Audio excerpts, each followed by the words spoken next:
The Arrows are 6-0. Win number 6 wasn't easy.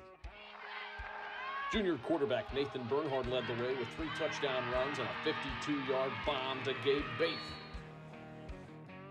Touchdown. Touchdown, Bernhard. That's 4 one-yard touchdown runs in 2 weeks here. Bernie pushing. He's in. Touchdown! Arrows! The Arrows! Carson O'Brien had 2 big field goals to help out. And that one is as good as goal. Field goal attempt from Carson O'Brien is up towards the uprights, and that baby's good. The defense came up with 3 huge takeaways. Go down. The 35, no, he's reversing. Half. There's a handoff, and that looks to be Gordon off to the right. The fumbles down on the ground. The Arrows saying they got it. Still get the football. This week, it's the Mansfield Senior Tigers. Throw out the records. It's rivalry week at Community Stadium. It's time for Arrows football on the Ashland Arrows Broadcast Network.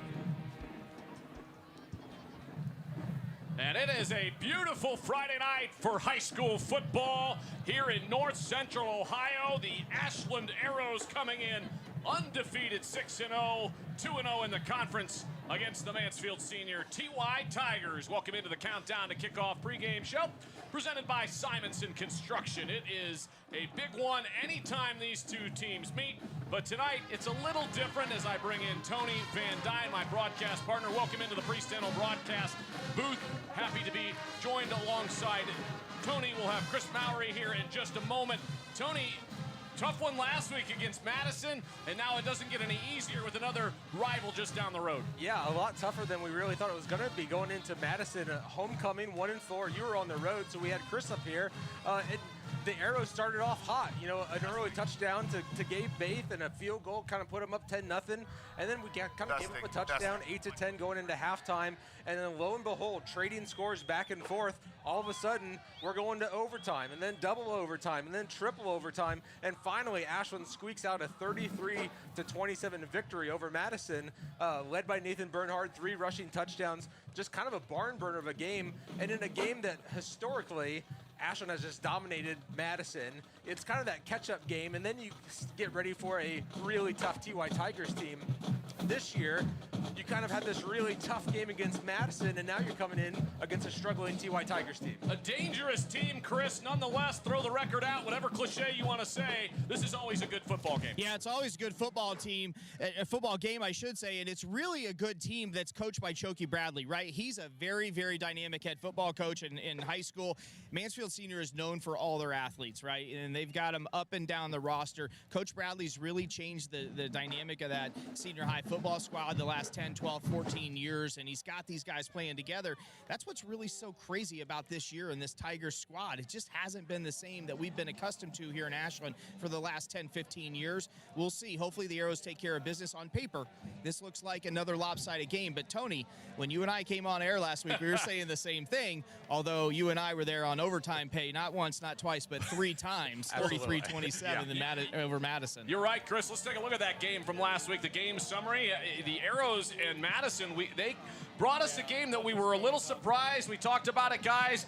Triple overtime, but ultimately Nathan Bernhard, what a football game for the junior quarterback. Yeah, once again, Nathan Bernhard stepping up and kind of doing what he needs to do. 200 of his 239 passing yards actually came in that first half, and then Madison just kind of found a second gear, holding the Arrows to just 39 passing yards, but that's when Nathan's dual threat nature, he's becoming a running quarterback, the quarterback draw, the read options, all those things started to work in for Nathan Bernhard for his 3 touchdowns. The first overtime, just trading scores and extra points. The second overtime, Ashland had the opportunity to put some points up first, and of course, failed to do so. Madison had the chance to win it in double overtime, missed the field goal for the win, and then in triple overtime, Madison finally falling a little bit short. But when you look at the overall stats, comparatively, same yardage, 312 to 305. You look at first downs, 15 to 16. This was just a much more competitive game than we could ever have imagined. And probably the number that sticks out here on the screen more than anything, third down conversions. Ashland just 2 of 12 on third down conversions last week. Chris, as we look at the Simonson stats from week 5, I should say week 6 actually, as I You talk about it, 3 turnovers for Madison. The Arrows defense really capitalized on that. Yeah, and Tony, you'll remember this. We had a fumble recovery at the 20-yard line, our own 20-yard line, and that led to a Nathan Bernhard one-run touchdown plunge over there. But I want to go back to a couple plays. One, it's 20-20. Madison just punches the ball in the end zone. They're coming out for the PAT.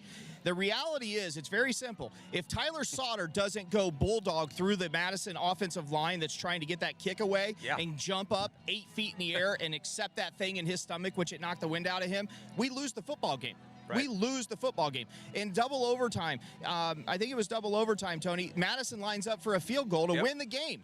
He hooks it and shanks it left. We got out of there. Fortunately, we made one more play than Madison did to escape with that win, but it was a total collective group that won the game and then also participated in having a chance to lose that football game last week as well. Well, to be honest, you guys played enough sports and have coached and been around, student sports enough to know that sometimes that loss in the season is actually a wake-up call. It's the opportunity to say, hey, we're actually not unbeatable. Ashland, fortunate to almost get that victory. I think Madison did beat them on paper and on the field, but Ashland gets the victory. Coaching staff not happy, obviously, Saturday morning after they started to watch that game. But the kids have said, hey, we locked in this week. We practiced better than we've practiced. The coaching staff, I think, looks at film different. So there is a lot to take away from a tough game against a bad team that you still just snuck by. I think they're using this as their opportunity to say, hey, this is the hinge point. Now going into week 7, you start to make a little bit of a sprint for that OCC championship and a week 11 conference OCC title. Well, it's the Arrows and the Tigers. Coming up next, we'll have Chris Mallory with our sideline guest, Tommy Bauer. Players dealerships where great prices meet an even better selection. We're driving home the best experience you've ever had. With Chevrolet, Ford, Chrysler, Dodge, Jeep, and Ram, find the ride that defines you. And our huge selection of high-quality used cars and trucks is why you should check Bill Harris first. 3 brands, 3 convenient locations, 1 unforgettable Bill Harris experience. Dive into great prices, explore a better selection, and enjoy the best buying experience with us today. Bill Harris Dealerships, the name you know and trust. BillHarrisDealerships.com. Bo Lacey Construction is proud to sponsor Arrows Athletics. Experience you can trust done right on time. From siding to windows, decks, and bathrooms, Bo Lacey also is your go-to company for all your roofing needs. Whether it's your house or your business, we've got you covered. And don't forget to check out the new Hover 3D app so you can see what every exterior home project will look like when it's finished. Scan the QR code. Welcome back to Community Stadium. Tony Van Dyne, Brandon Wells, and Chris Mallory. Send it down to Chris with our Wickham and Hess sideline guest. Thanks, Brandon. Appreciate it. Our Wickham and Hess sideline guest this week is Tommy Bauer, the head coach of the Ashland Arrows wrestling program. Wickham and Hess, your needs for financial advice and everything else in between. Taxes. Tommy, you can get your taxes done at Wickham and Hess. Do you know that? I did know that. Do you get them done there? I do not. Okay, I don't either. Tara handles that for me, and I know Stacy probably does for you too. Yep. So last year, you had quite a successful season. Your rookie campaign, if you will, as a head coach. What sticks out in your mind last year's squad? You're bringing a lot of guys back. Kind of recap last season, if you would. Yeah, I think last season was a great season. We had a real young team, a lot of freshmen, a lot of sophomores, and really light in the senior and junior grades. So it was nice to have a great season, win the OCC, have sectional championship as such a young team. It bodes well for our future. So fast forward another year, right? You got out of districts, all that stuff. What do you expect in here from this year's Arrow squad as you're a year older? Same as last year. Just get better at wrestling, get better on and off the mat, in the classroom, in the community, be better teammates, just get better. Show up every day, do the work, listen. We'll get them where they need to be. Obviously, Ashland wrestling's been really good here for a lot of years, dating back to even when you were in high school. What's the OCC expectations this year? Obviously, Ashland's going to be a force to be reckoned with. Obviously, what other schools in the conference? Yeah, there's a lot of great teams in the conference. Probably not as deep as we're going to be in the next couple of years, but West Holmes always brings a strong team. Madison has a tough team. A couple other teams reloading, but we're bringing back 8 district qualifiers, we have an alternate as well. So we feel pretty good about that group coming back, and then we're going to add some more in the mix here in November. Well, what I kept hearing about in the preseason season last year was all the freshmen, and I knew one freshman, right? You and I had watched that kid grow up. You actually, happened to be his dad, and I happened to be a seat from the outside, and Mason had quite a year. Guardian Miller had quite a year, and I know I'm missing some of them out there. It's not because I'm not trying to give you some kudos, but I'll let your coach talk about them. Give me some ideas of specifics and kids that you're looking for some big things this year. Yeah, you said some two big names that are coming back, Mason and Guardian, and state qualifiers, freshman state qualifiers. Only Johnny Metzger's done that before, so they're number 2 and 3 in that regard.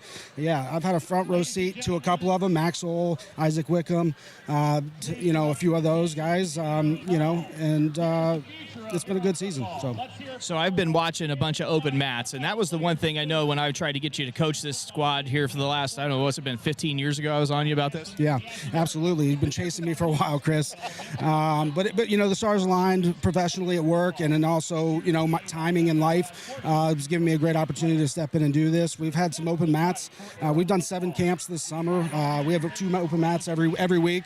We talk to the kids about consistency as a coaching staff. We have to show that as a coaching staff. So we're showing up every day. My assistant coaches, building relationships from the grade school all the way to the high school, building good relationships. So it's working out well. Coaching staff remaining intact, continuity returns, or little updates? Yeah, it's pretty much the same. We've got one that we're going to add to the varsity level. I think everybody's going to be pretty excited about. It has a great college pedigree. We're just going to announce that when the board approves that one, but we're excited about the future with the coaches, and all the alumni that's been coming back and helping has been fantastic. All right, last question for you. When's the season kick off, and when can people come and see your squad here live at the Fieldhouse? Yeah, we start official practice November 15th. We've got guys in the preseason right now competing, but here at the Keith Wygant Memorial Fieldhouse, we have our Sarver Paving Wrestling Invitational on December 7th. So that's when we'll kick off our season. We've got a lot of home events this year too, so we're excited. Appreciate your time. You've done a great job. You do it the right way, and I mean this from everybody that's associated with Ashland and the sports around here. Congratulations. You do it the right way. Appreciate your time. Thanks, man. Appreciate the opportunity. All right, back to you guys. Thank you, Chris. Thank you, Tommy. Hey, look, this is a big one. We've talked about it. The Arrows and the Tigers, Tony. We're just excited to have another football game after last week's tough one. Still undefeated. One key before we go to break. The key before we go to break, that's a great question. Come out fast. The TY Tigers having a hard time this season, kind of getting things started, have taken some bad losses. I think if Ashland can come out fast, set the tone defensively, which will be the strength against a weak Mansfield Tiger team, and put some points up early, I think TY Tigers could collapse early. All right, we'll be right back after this break on the Simonson Countdown to Kickoff Preview Show. The team at Whitcomb and Hess have all of your needs covered. Plan, grow, thrive. Financial advisors and CPAs will help you grow your business and investments. And now it's time for the Whitcomb and Hess pregame show guest. Where are we at next? Welcome back, everybody. Thanks to our friends at Whitcomb and Hess.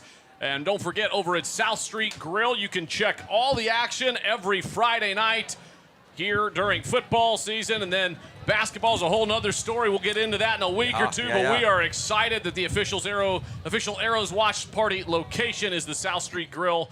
Always a fantastic place to have dinner. And guys, I got to tell you, when we look at the Arrows so far this season, the profile of this squad, boy, last week was a little tough, guys, but either way, you're still holding on to that undefeated record. Yeah, and the offense is finally putting points on the scoreboard, which is what we were asking for last year. We saw a little bit of an anemic offensive team, and even though we've had some close games in the last couple of games, when you think back to New Philadelphia, and then we hosted Maple Heights, and then we went on the road, 36 points per game, 361 yards per game. It's not been without production, 44% conversion rate on third down. We finally found some opportunities to get the rushing game going, led by Nathan Bernhard. Michael Franz was a contributor before he's going to have to take a couple of weeks off for personal injury, but Grayson Baith kind of stepping up, and of course the defense continuing to kind of pave the way, right, Chris? Chris, that defense last week, though, got kind of gashed on the ground. It got gashed on the ground, and the one thing that everybody kept talking about, the Peanut Gallery was telling me, Tony was telling me, Coach Stackhouse told me, a lot of guys were saying, listen, it's Madison, they're 1-4, yeah, but I'm telling you that offensive line is good. And that offensive line is Tony, to take Tony's words from last week, it's probably going to be the best offensive line we see all week, or all year, until we get to week 11. Week 12, we'll see how far we get. But that's probably what the reality with Madison, and that's really the skill of their team, and they impose a lot of the line of scrimmage. For the Arrows on defense, though, averaging 19.5 points a game, hey, I'll take that when I'm getting 36 offensive points a game, right? You know, it doesn't matter. Allowing 319 yards, listen, it's high school football. Somebody's going to miss a tackle. Somebody's going to get burned deep. That happens. Here's two things, though, that is really awesome. 25 sacks. I talk about it every week. It's huge. 25 sacks, 41, guys. 4-1 Incredible. Tackles for losses, 9 takeaways, 6 picks, 3 fumble recoveries. And then I want to give a shout out again to Tyler Sauter. You know, I know, guys, a lot of people watched the game last week. He's the heart and soul of the back end. He does a lot of the defensive calls. Gunner does a lot of the calls there in the box.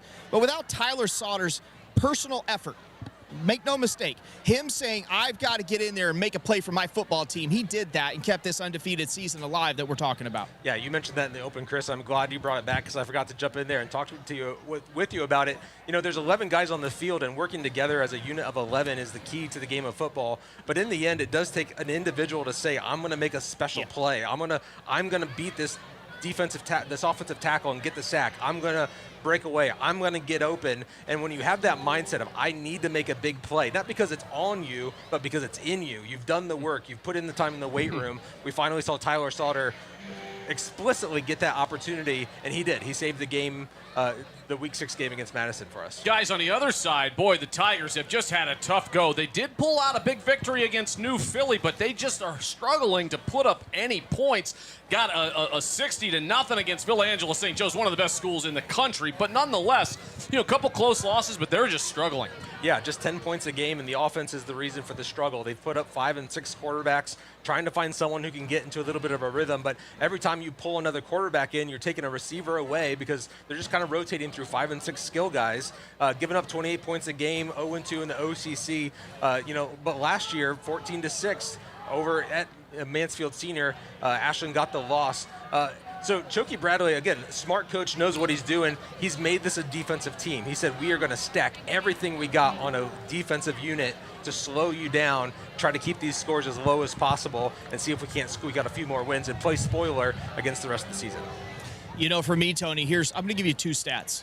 And when we were going through this game and doing some prep work, it just, I like looked at this stat sheet and then I put it away. And then I went back to it and put it away and went back. Because I was just like, there's no way. Like, there's got to be a typo. It can't be real, right? Yeah. Senior high school average is 123 offensive yards a game. On the flip side, they average 85 yards a game in penalties. Wow. Net win is, let's say, 50 yards of offense for the game when you extract the penalty yardage. It's just an offensive.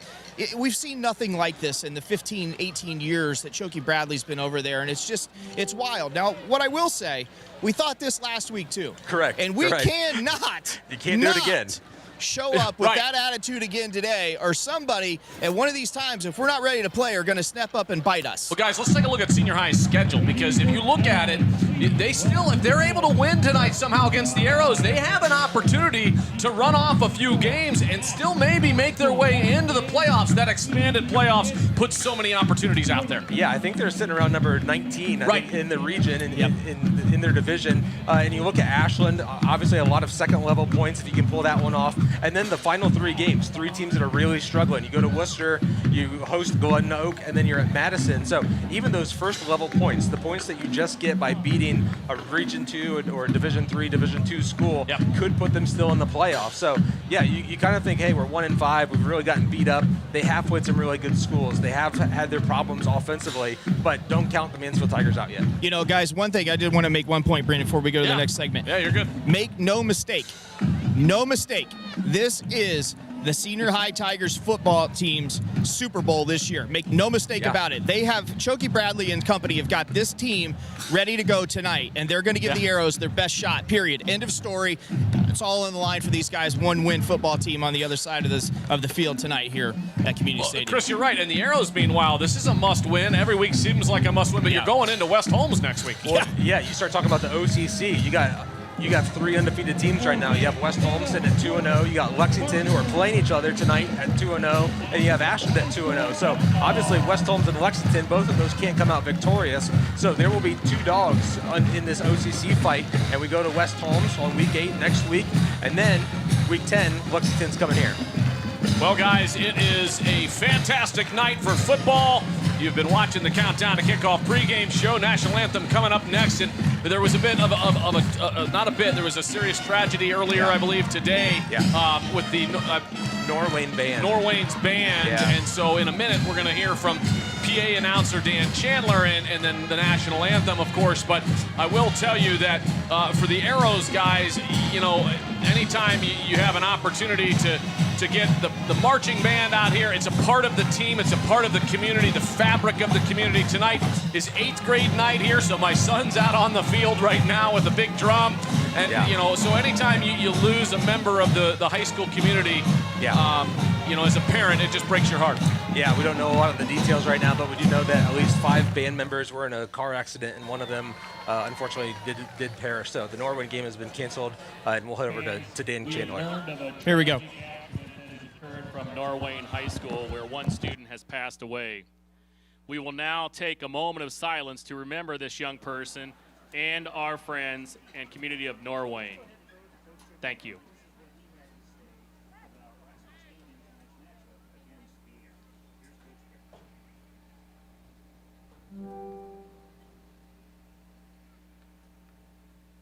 Thank you so much. Ladies and gentlemen, we live in a country with freedoms like no other. Let us honor all those who serve to keep us safe today. Please stand in honor as the Ashland County Color Guard presents the colors and join the Marching Arrows tonight under the direction of Head Marching Band Director Marty Krall as we perform our national anthem, The Star Spangled Banner.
Welcome back. Thank you to the Arrows Marching Band. Carrying on our tradition. Cam Diedrich and company, a fantastic job out there, and including Henry Wells in the 8th grade marching band out there. Had to get it in. Had to throw it in, guys. All right, Let's take a look at the player profile. Joey Eisenhart, guys, has been a stellar offensive lineman and defensive lineman thus far. Yeah, you can't say enough about how well Joey's played and his willingness to not just be a defensive end, but an offensive tackle this year. You know, favorite memory last year, or of all football, shutting out the Worcester Generals. That was a fun game. He's going to have another opportunity to do that next Chris week. would like that. Yeah. Worcester. Of course, Joey Eisenhart also part of the track and field team here at Ashland. As Ashland Arrows food, he's a typical high school kid. He's going to eat some wings. He's going to cheer for the Browns. Most importantly, he's a Browns fan, so he goes up in my book. We've had a few people, that have not really fallen in line, but playing Batman on the video game, inspiration, role model. You love to see a father, just a father figure. And future goals and plans, becoming a police officer. Going to continue to protect and serve. It's a tough job, Chris, but we need more of them. Yeah, we do. You'll never hear defund the police coming out of my mouth. I'm not trying to get political, but anybody that doesn't take their hat off to policemen and firemen and whatnot, I would challenge their mental aptitude. Well, thank you, Chris. Appreciate that. We'll take a little break and be back with more after this on the Simonson Countdown to Kickoff pregame show. Simonson Construction is proud to sponsor Arrows Athletics, the most trusted and efficient construction company in the region. With a long history of doing things the right way from concept to completion, Simonson Construction solves all your construction needs for commercial and public projects. A truly local company providing award-winning comprehensive design-build services since 1974. For more information, scan the QR code or go to simonsonconstruction.com. Come visit the South Street Grill in downtown Ashland, the official watch location every Friday night during the Arrows football season. You can catch all the action in the bar area on the big screens. Elevated casual dining in downtown Ashland, steaks, seafood, hand-patted burgers, vegetarian options, salads, and a huge kids menu. Something for everyone in a completely renovated, historic building. South Street Grill, your home for Arrows football.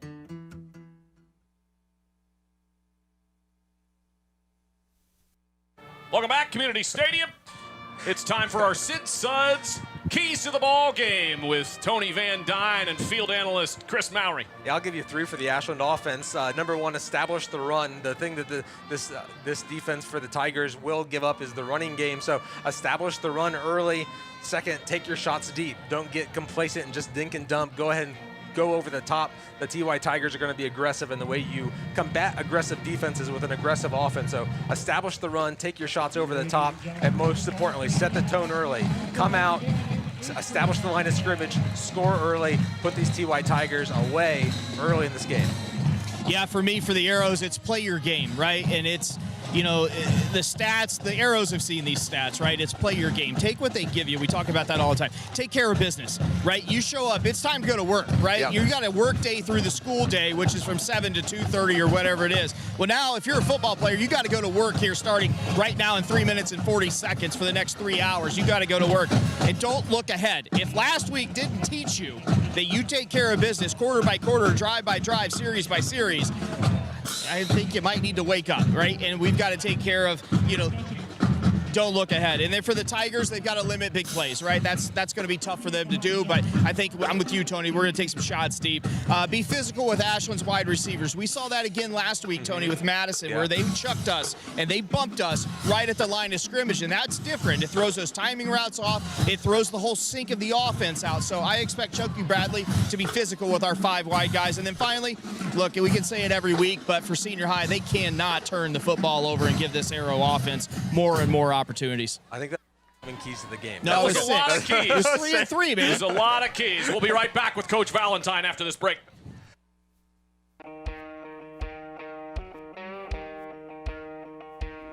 The Arrows are 6-0. Win number 6 wasn't easy. Junior quarterback Nathan Bernhard led the way with 3 touchdown runs and a 52-yard bomb to Gabe Baith. Touchdown, Bernhard. That's 4 one-yard touchdown runs in 2 weeks here. Bernie pushing. He's in. Touchdown! Arrows! The Arrows! Carson O'Brien had 2 big field goals to help out. And that one is as good as goal. Field goal attempt from Carson O'Brien is up towards the uprights, and that baby's good. The defense came up with 3 huge takeaways. Go down. The 35. No, he's reversing. Half. There's a handoff, and that looks to be Gordon off to the right. The fumbles down on the ground. The Arrows saying they got it. So get the football. This week, it's the Mansfield Senior Tigers. Throw out the records. It's rivalry week at Community Stadium. It's time for Arrows football on the Ashland Arrows broadcast network. It is an OCC Football Friday night here from Community Stadium. The undefeated Ashland Arrows hosting the Mansfield Senior TY Tigers. The Tigers coming in 1-5, 1-2 in the OCC. The Arrows perfect 2-0 in the OCC. Tony, These teams don't really like each other. There's a bad blood. There's always bad blood. It's a rivalry. You can put all the cliches and whatever you want to say, but this is always a big one. The Arrows and Tigers, both teams want to win this one in a bad way. Yeah, the Tigers offense coming in kind of struggling on the season. Just 7 offensive touchdowns right now for the Mansfield Tigers. All right, Coach Valentine's with me, guys. What's going on, Coach? Listen, it's rivalry week, right? You don't have to get your guys wound up to play senior high school. And how do you keep your team, right, after coming off a 3 overtime win against Madison and get them up again, knowing what senior high school's record is? Well, I think it's all about, like you said, it's rivalry, and it's something that no matter what the records are every year, it's a battle, and 4-quarter battle, and that's what we've had to approach it, and we're going to approach it that way. Best of luck to you and your squad tonight. Thanks. Back to you guys. Thanks to Coach Valentine, and thanks to our friends at Springsmith Agency for hosting and sponsoring all of our on-field interviews here with coaches. And we're just glad to have football here again on a Friday night. I'm glad to be back, guys. I will tell you, after being off last week, I was a little jealous you got to call a triple overtime game, but here we are tonight. If we get another one of those, it will be awesome. Yeah, I don't think any Ashland fan wants to see another one of those. They're fun to be a part of, even more fun when you walk away. What'd you say? They're fun to be a part of. Even more fun. Wills. We don't know triple overtime. Well, look, as long as you come out with a win, that's all that matters, guys. Yeah, and there was a lot of adrenaline, a lot of excitement on the players' part, on the coaching staff part, just to be able to get that win and see your guys compete, because there were opportunities for Madison to put that away a couple of times. And again, Tyler Salter having a huge extra point block kick to put that thing 20-20 and put us into overtime, and then to finally, trade touchdowns in the first overtime, failed to score in the second overtime, and watch the Madison kicker miss that field goal to get the win. Homecoming game at Madison. I mean, the excitement was very palpable. Obviously excited for the Tigers here tonight. Tigers a little slow getting onto the field. Yeah, wondering what's happening, because normally we'd be kicking off already a minute ago, guys. Yeah. They're down in the left corner. Meanwhile, it gives me an opportunity to remind everybody tonight's game is brought to you by Headstrom Entertainment, bringing you unplugged fun for more than 100 years here on the Ashland Arrows Broadcast Network, presented by Sarver Paving. Yeah, still time to get out here, obviously, with the Tigers not yet ready to take the field. So if you're in the area, come on out to Community Stadium. If you're still looking for dinner, head down to South Street Grill, the official watch party of the Ashland Arrows, not just for football, but for basketball, maybe some other sports. I'm just going to throw it out there. We'll talk more about it. I'm just saying. Dinner's still being served. That's awesome. Breaking news, Chris Mowry. Wow. Yeah, we've got our... Fill me in on that. Well, we'll talk about that more later, or maybe next week. All right. We still have a month until basketball. Well, hopefully a couple more months of football. Hopefully so. Yes. The Arrows coming in undefeated. Mansfield Senior 1-5, off to a rough start. And last week, boy, they struggled as well. And over 100 yards last week in penalties. The Arrows will receive. Killian O'Brien is deep alongside Tyler Sauter, standing at their own 4, and Griffin DeBolt will kick it away. Yeah, Tigers at least get to kind of put their best unit out there first, their defensive unit. They've been able to play some decent defense against the pass, only giving up 761 passing yards. They've done a good job doing that. Officials, I think, are actually going to penalize the Tigers for a delay of game because they weren't out ready to get this game going. So officials obviously taking control of this game early, setting the tone. So they're going to move the kickoff back 5 yards, and they'll be kicking off from the 25. 15 yards. Yeah, right. It's a personal foul. I mean, yeah, it's that's the first time, guys, I have ever seen it. I'm 47. I've been watching football for 40-plus years. I've never seen that happen. Mark your score sheet. Yep. No plays yet, and the Tigers already one penalty, 15 yards. Boy. They got 70 to go to hit their season average. Oh, boy. And here we go. DeBolt will kick it off from the 25. The Ashland University Eagles football squad here in the left end zone, in the south or the north end zone. Sauter grabs it at the 14, and we're off and running. To the 30. Cuts it outside, 35, and he's upended at the 37. Good special teams tackle right there, but the Arrows will have good field position with Nathan Bernhardt. Let's take a look at the starting offensive unit for this Arrows squad, brought to you by the law offices of Andrew Bush, your hometown law office. Of course, Bernhardt in there. Both Bates, we think, are going to kind of be out there a lot more now with Franz out for the time being, but Dakota Crudy, that's Dustin Crudy's son, and the Arrows with the pink trim out there to support breast cancer awareness here in October. Meanwhile, Nathan Bernhardt in the shotgun, 5 wide. It's a handoff early. And Grayson Bates kind of chugs forward out to the 40 for a short gain. Arrows trying to get rolling on the ground last week. Other than Nathan Bernhardt, not a whole lot to speak of. No, Grayson Bates had the bulk of it. 10 carries, for just 13 yards. The Madison Rams really put a hindrance on that running game, and the Tigers obviously saw that. Tigers coming down with 3 linemen, and clearly, look at the linebackers. 2 linebackers in the A gap. That's a cover 0, one-on-one on the outside. They're clear about what they want to do, which is put some pressure on Nathan's face and make him throw the ball. Bernie launches it up, and he got hit as he let go of that one, and a big shot right there, but take a look at this on the Sarver Paving replay. A little bit of confusion on the route. Nathan kind of looking for a little bit deeper of a go route. Someone running down that outside near the out-of-bounds line. Just no one in the area.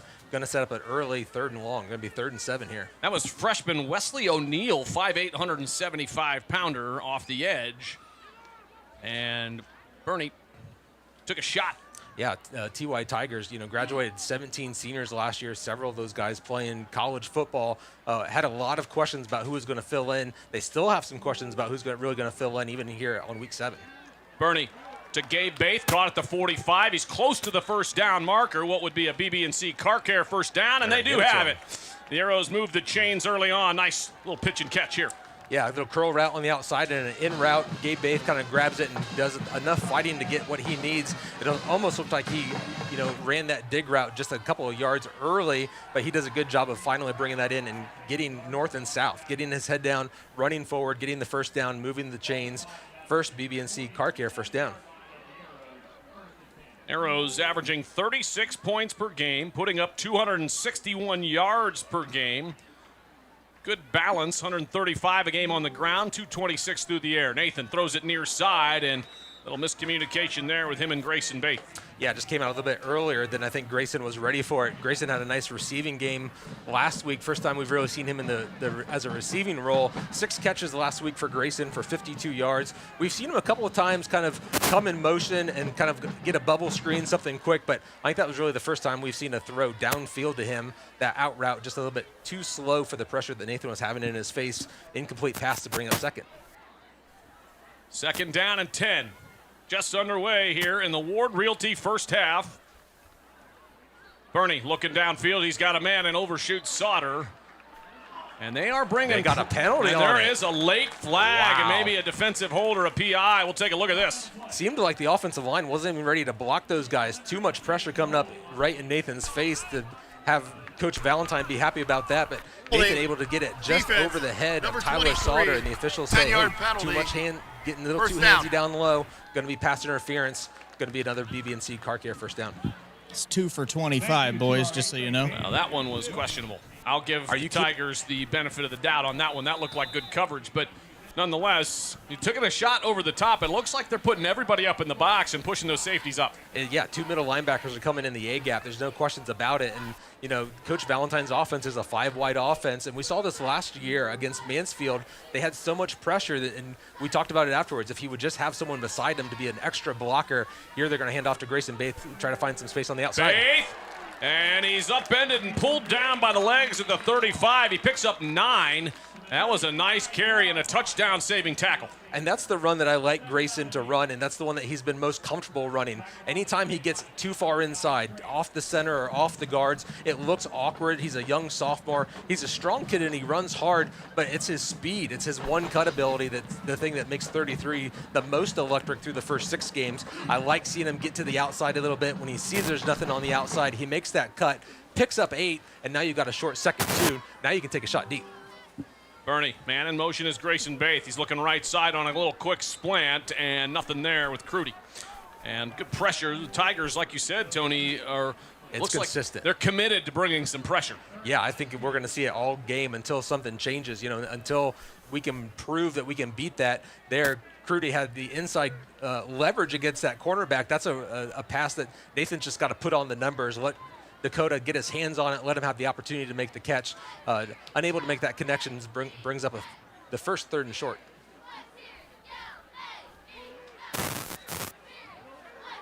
Nathan Bernhardt just up the middle on a design quarterback draw. At 3rd down, and they're going to pick up another BB&C Car Care first down on the Bernie draw up the middle. We've seen this kind of throughout the first 3 or 4 games, and it's becoming more and more consistent. Nathan's doing a nice job of letting his offensive line engage, get some movement, and then read those defensive tackles and linebackers and find the spot. He's not been the guy to kind of break off those 30 and 40, 50-yard rushes, but he's picking up chunks of 10 and 15, especially once the Arrows get inside the red zone. He's been a consistent factor in the running game. Here, Nathan slides back a little bit from his initial stance to give himself, I think, just a little bit more time against this TY Tigers defensive front. Bernie back to pass. And a little crossing route there by Gabe Baith, and not much. Good defense and a nice play on the defensive side right there by Guy Trader, the junior DB. Yeah, we'll be talking about Guy Trader a lot tonight. The junior, he's been the electric returner. 2 kickoff returns have been returned by Guy Trader for touchdowns. The TY Tigers have only scored 9 touchdowns as a team, 2 of those coming from special teams from Guy Trader. He's on the field all the time. He's a defensive specialist. He's an offensive receiver, kick returner. They're scoring and offense goes through number 2. 9 minutes to go in the first quarter. Bernie looking to the near side and overthrows it for Sauter. Good coverage, though, on the outside. Not much there. And you see there's some pieces here for this senior defense that they can throw at you. That was Isaiah Darson on the coverage. Yeah, I don't think that the Tigers defense is the problem. We haven't been able to see the offense here. Obviously, Ashland got the kickoff and is driven down this far right now. First drive of Ashland, putting together some first downs, which is nice, but once you get an incomplete pass on first down and there's an incomplete pass on second down, now you're looking at a 3rd and 10. But because of the field position, a pickup of 5 or 6 yards is a Carson O'Brien field goal range. So you don't have to get it all, but it'd be nice to pick up something here. Pressure. Bernie launches it. He's got a man. Sauter can't pull it in at the 9. Oh, what a throw under duress from Nathan Bernhardt. That's the throw that we wanted him to make last week at Madison. We just saw him kind of overthrow some receivers. That time, just putting a little bit of air on it, a little bit of touch on it, and that's a timing route with Tyler Sauter that they've worked on, thrown to perfection. Tyler just not able to bring it in. Going to bring down a 4th and long, sitting on the 31-yard line. So in that no man's land where a punt really isn't going to gain you all that much, too far for a Carson O'Brien field goal attempt. So Nathan Bernhardt and company looking to pick up 10 or more. 4th down and 10 at the 31. Baith in motion, and they get him to jump. That's huge. Hard count by Bernie, and that's 5 big yards. It's a 43-yard field goal now if you want to try it, or you go for it on 4th and 5. Defense. Yeah, I don't know. Number 18, 5-yard penalty, 4th down. Community Stadium a couple of weeks ago. Chris, doesn't seem like there's a whole lot of wind down there. What do you think he's thinking? I'm going for it, guys, and into the wind to answer your question. But it's 4th and 5. I'm going to challenge my guys early and say I need a little bit of pass protection from my O-line and see if we can't get 6 or more. It is windy. We'll check in with Chris for the truly inspired wind and weather conditions right after this. Bernie back to pass, 4th down and 5. He's got a man off the hands, intercepted, going the other way. It's Trader. Trouble. He might go all the way. 40, 35. Nathan Bernhardt brings him down. And thank goodness, or else that would have been a big-time touchdown right there. Yeah, it looked like they had Gabe Baith kind of on an in-cutting round. Again, we got that on the first, or on the second first down conversion of this drive. This time, I'm not sure if it got tipped by Gabe, if what happened, but Guy Trader, number 2 for the TY Tigers, brings it down and returns it a good 50 yards all the way down to the 25-yard line. Chokey Bradley's offense is going to have great offensive field position to start this thing off. Check in with Chris, who's got Christian Garish. Yeah, I do. Arrow alum Christian Garish is my guest. Thanks for taking the time and coming over. Thanks for having me, guys. Yeah, you're welcome. You probably didn't know when Superintendent Paramore comes over here and says, come with me. You probably didn't know what he was going to tell you. No idea. He just said, hey, you want to do an interview? I was like, yeah, sure, why not? So what year did you graduate from the high school? I graduated from here in 21. 21, and you went right down the street, a long drive to go to college at Ashland University for you. Yeah, the travel was a little hard, but, it's been nice overall. So you play defensive line, defensive tackle for the Arrows, or for the Eagles. It was the Arrows, now it's the Eagles. Your season's kicked off, right? How's your season going? What's the expectations in the GMAC? Started off a little rough out of conference games, played some really good teams, but now that we're back in conference, we're going to kind of dominate and reset ourselves as the top dog. So you're a senior this year. What's your degree going to be in, and what are you looking to do post-graduation? So my degree is criminal justice, and I'm hoping to join the Secret Service right out of college. So Secret Service. Oh my! How do you get it? How does one become a Secret Service agent? Just a lot of connections. They had an agent come down to do kind of like some some like interviews and like just talk about the service and stuff like that. So I walked over, started talking to him, and Yeah, it was just one of those where kind of fell in love with the job description and stuff like that, and more got to know about it, just fell in love with it. All right, really important question. This is for Wells up there. Tony and I know all about this. Sig or Glock, which one? Oh, gosh. Let's go Sig. Yeah, there you go, guys. That's Christian Garish. Back to you guys. I am not condoning any of those questions unless you are a law enforcement officer, I will say. Let's take a look at the Arrows starting defense. Third down coming up. And there it is. Vudges, Smith, and Eisenhart, Hold, Lacey, and Hoffman, O'Brien, and Gani, Donatini, Aber, and Sauter. And that defense has been bend but not break at a lot of points this year. But this is a big third down coming up after the turnover. No score here, Tony. Yeah, good tackle for a loss to start the defense off. Fletcher goes for -3. Ferguson, an incomplete pass, and now third down, a quick fire out in the middle screen. And they're going to pick up the first down. Tigers moving the chains. Short. No, they were 13. Oh, my fault. I thought it was 3rd and 3. My apologies. Right. I was distracted by the great Christian Garish right there. Good job down there by Chris Mowry talking with Mr. Garish. But now you've got Griffin DeBolt coming out to try to break the scoreless tie with a 41-yard field goal. And it is going to be with the wind. Chris, what are you seeing down there? Well, it's probably blowing about 12 to 15, guys, to be honest. And Arrows have been trailing in one football game this year. This has got a chance to be number 2. TY Tigers 0 for 3 on field goal attempts so far in 2024. Here it comes. Snaps is a little low. Kick is up. And it is good. Wow, a 41-yarder and the points off turnovers. Arrows defense bends but doesn't break, but a big first score here for the TY Tigers. Yeah, we've been used to seeing Sean Putt. Remember Sean over sure do. at Mansfield Senior, kicking for so many years. Did a great job for the Tigers. Finally needed to go to a new kicker, but good snap, good hold, and a good follow-through kick. Nice long kick to put the TY Tigers not only on the board but in the lead. Just the third time Ashland's trailed here in 2024. Yeah, the other time, Chris, you said once, but there was one time, and we'll send it down to Chris, who's got Eleni Miller. Yeah. Eleni Miller joins me. She's my guest. This was unscripted, guys, but we had to do it. It's not every day that you send one of your schoolmates or classmates or somebody in the community to the state tournament. That's what you're doing. Tell us a little bit about that. Yeah, hopefully I can just go out and have fun, and I would like to thank my parents and my coach for always being there and being so supportive and always helping me when I have a bad round. So let's back up. What sport are you going to state in? I'm going for golf. Golf, okay. There you go. Can you beat Brandon Wells up there in golf? Sure, I'd hope so. Absolutely right. Yeah. Are you still working with Arrow alum Chris Yoder?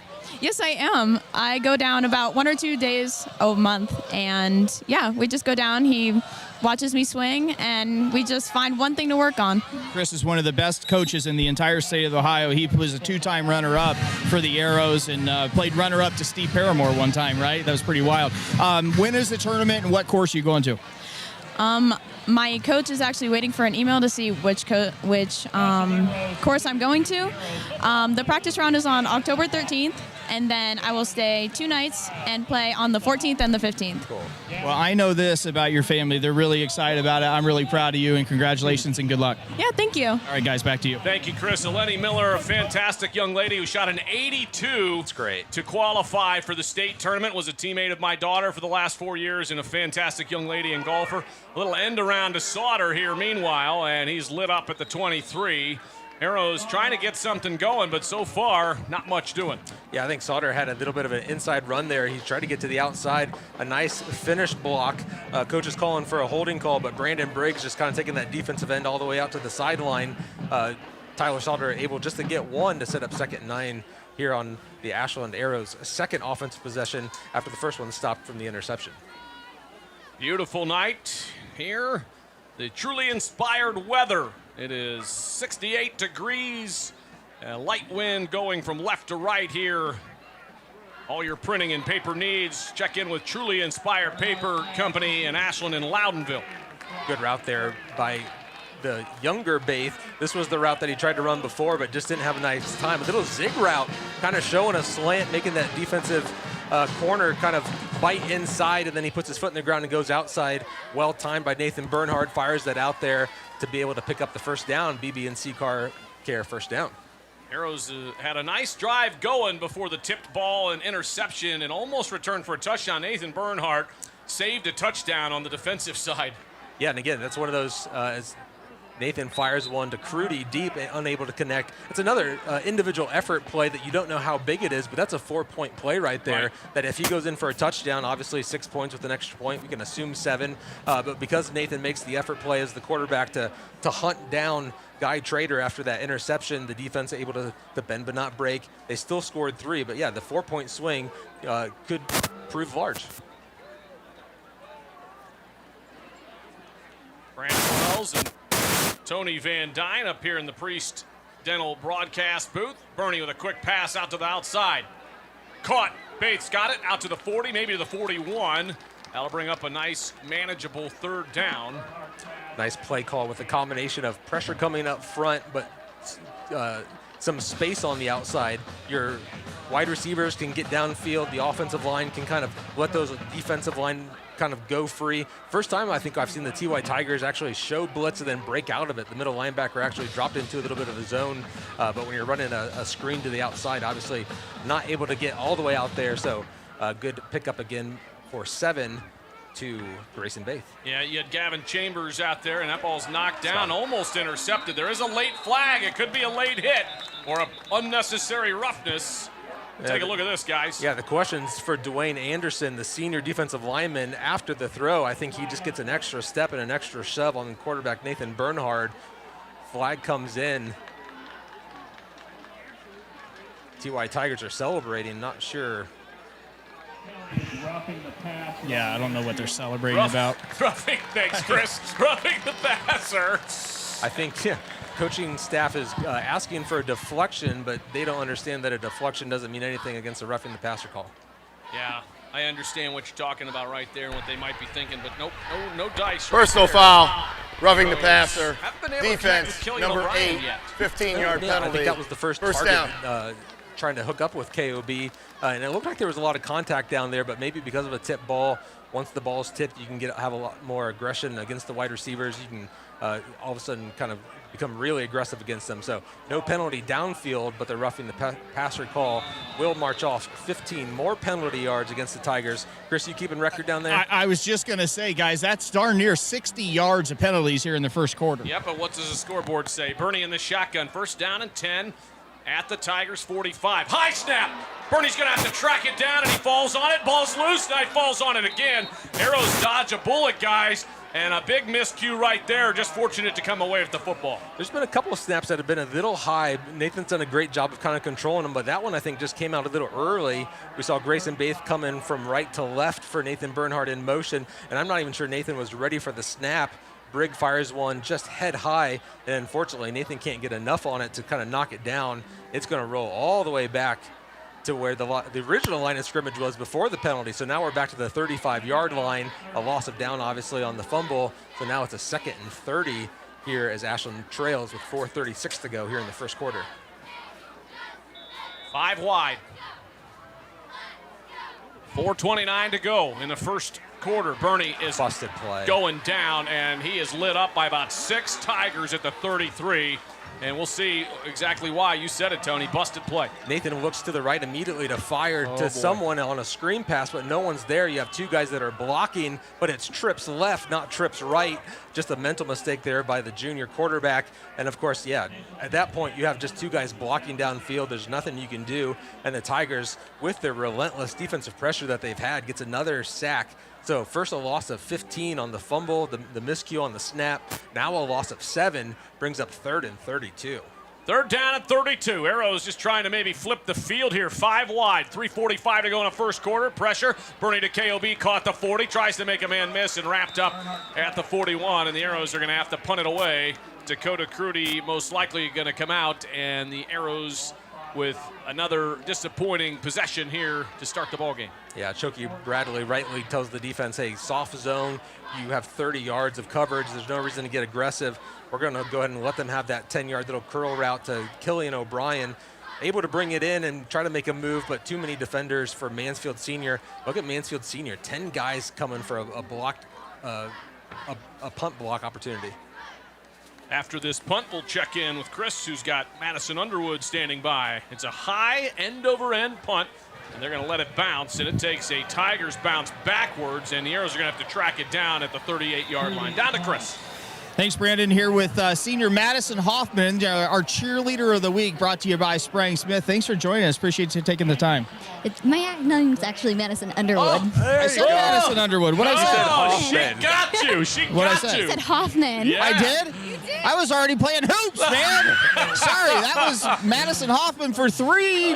Bucket. I was just practicing. It's just about basketball season. Madison Underwood is here with us. Thanks for joining us and taking the time. Hi. How long have you been a member of the cheerleading squad? I have been a member of the cheerleading squad for 4 years. That's a big deal. Yes, it is. What's your favorite cheer? My favorite cheer is Fight Orange, Fight White, Let's Fight, Fight, Fight Tonight. That was just about in cue. Like, that was ready to go on camera. Oh, yes, I am. I'm always ready. I love the spunk right here, man. This is great. What's your favorite thing about Friday Night Football? Winning. That is my favorite. Duh, I winning. just love when we come home with a win because it always brings just good spirit. Hit to games, and then we're ready for the next game, and I hope we always win every game. That's good. Did you look at the weather forecast for tonight? No. It's supposed to pour at 9 o'clock. It better not. No, really. It's the 3rd game we're going to deal with the rain this year. I'm done with the rain. I was just joking. I just wanted to see what you'd say. Thank goodness there's no more rain. I am so done with the rain. Yeah, me too. Last week was miserable, wasn't it? Yes. Was Madison worse or Lindsley here at Community Stadium worse in terms of rain? Here at Lindsay, because it was torrential downpour, like the entire game. I can confirm that is an actual factual statement. What other activities you involved with at the high school? Well, I go to the Career Center, but I also do stuff at the high school. So I do choir at the high school, and at the Career Center, I'm part of the National Technicals Honor Society, and I just joined the Ashland Cheer Comp team, and soon basketball. Awesome. What's your plans post-graduation? Post-graduation, I plan on going to Ohio State, the branch in Mansfield, and I will be majoring in early childhood education to be a history teacher. That sounds great. I love history, too. You look right there in that camera. Right there. Who's the biggest rival in this conference? Lexington. I got nothing else, guys. And Madison Underwood She's the has best. nothing else either. She's back to you guys. Good Well job. done, Miss Underwood. Very well good. done. Meanwhile, the Arrows with a defensive stop. Tony had 2 opportunities at picks and interceptions and dropped them both. Yeah, Liam Gertel, outside linebacker, had an opportunity to, I think, get an easy one, but just not ready for it. A pass breakup for Liam Gertel. I kind of say, okay, he's an offensive lineman, maybe a defensive lineman, that maybe there's some forgiveness. Tyler Salter had another opportunity for an interception. That one probably was going to go back for points, but all the same, TY Tigers are going to go 3 and out, bring out the punting unit, send Pressure. Hoffman almost got to the punt. And great effort. Sauter's going to let it bounce, and this takes a huge roll inside the 10, all the way down to the 4, maybe the 3-yard line, guys. That is an amazing punt. I think we've got 64 yards, which would tie last week's career high for Griffin DeBolt. Yeah, just talk about the differentiation of punts. You know, Prudy hits a punt and it takes a backspin and rolls back 15, 17 yards, and all of a sudden the Tigers hit a punt and it rolls another 25 yards. Tyler Sauter, you know, maybe made the right call to say, hey, I can't fair catch it, I can't go get it. That's why you're back there. You got to go cover that thing as fast as possible to try to minimize those rolls. Guys, we look at Nathan Bernhardt's season entering tonight, and boy, 12 passing TDs, 10 rushing TDs. Completion percentage down just a little bit, I think, from where he would want to be. You know, sacked a few times, but the offensive line's done a pretty good job of taking care of him. I like the 8.9 yards per pass attempt. Yeah, he's been efficient. He's been effective. You know, and he's had pressure in his face. You know, these teams are starting to figure out if you're just going to sit back and let Nathan Bernhardt kind of pick you apart, it's going to be a long season. We saw that at River Valley, which is a 3-man front. First time out of the half. Week. The more film you get on a team, the more opportunities you get to kind of say, this is how we want to attack them. This is how they've not performed well. And again, you go back to the Madison game last week. Madison didn't get the win, but they at least put something on film to say this is a blueprint on how you can beat or at least compete with the Ashland Arrows, and that's getting pressure in Nathan's face, making those 4 defensive line, three defensive linemen, you know, get really aggressive. And at least so far, with 1:53 to go here in the first quarter, the TY Tigers are doing just that, putting pressure in Nathan Bernhardt's face, trying to force some incompletions, some mistakes. 1 interception already tonight for Nathan Bernhardt. And here, a quick timeout, just trying to make sure you have your play right. We've seen some busted plays. We've seen some snaps that have come early. We've seen an ineffective offense because of miscues. It's time to settle down now with 1:53 to go as the Arrows trail 0-3. Off the timeout, what do you expect here, Tony? You're kind of backed into your end zone here. QB draw. Go ahead, Chris. Oh, you got it. There it is. Draw up the middle. Try to get out of the shadow of the end zone, and he gets out to about the 4, maybe. So maybe a yard. Not much there, guys.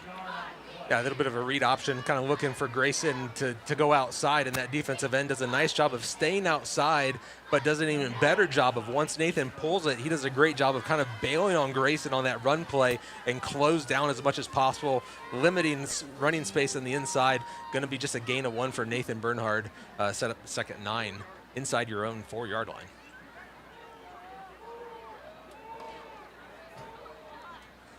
Minute and change to go in the first quarter. Arrows down 3-0. Lob out to the near side. Gabe Baith caught at the 10, and he's still on his feet. Lunges forward, trying to get to that first down. Just a little short, I believe. It's going to be close. Maybe a generous spot on the far side. It was actually not a good spot, boys. My left foot is on the line where it went out. The far side official was out near the first down marker, but the one closer had the right call. Yeah, they're going to bring it back. It's going to be 3rd and 1, maybe 3rd and inches, but that's a long throw going from the right hash all the way over to the left outward cutting route for Gabe Baith. Nice strong arm by Nathan Bernhard, but there's just so much time for that defensive unit to kind of close in and rally to the football. Now 3rd and 1, QB draw up the middle. Birdie! This could be 90 yards! Nathan Bernhard, how do you do? 90 yards, touchdown Arrows! I'm going to have to take it back. Nathan Bernhard hasn't had the big rush. He's had rushes of 10 and 15, lots of rushes for 1. 2 weeks ago, 3 rushing touchdowns. Last week at Madison, 3 rushing touchdowns.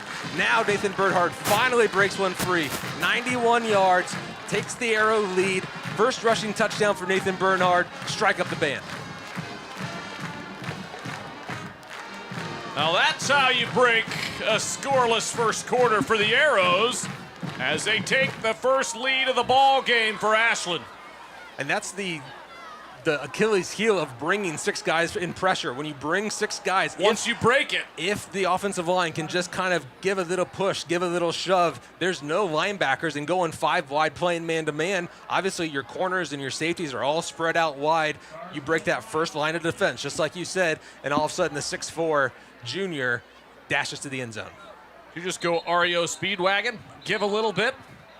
Thank you very much. 55 seconds left and a whistle on the extra point and a flag. Offense. Delay of game. 5-yard penalty on the Arrows. Retry. They're going to have to push him back 5 yards. So Carson O'Brien will have to try it again. This time from the 15, it'll be 25 yards. I was hoping for a victory jump into the Ashland University football stands after that dash. O'Brien waiting. Snap is good. Hold is good. Extra point is good. It's 7-3. Just under a minute to go here in the first quarter. We'll take a break. Be right back.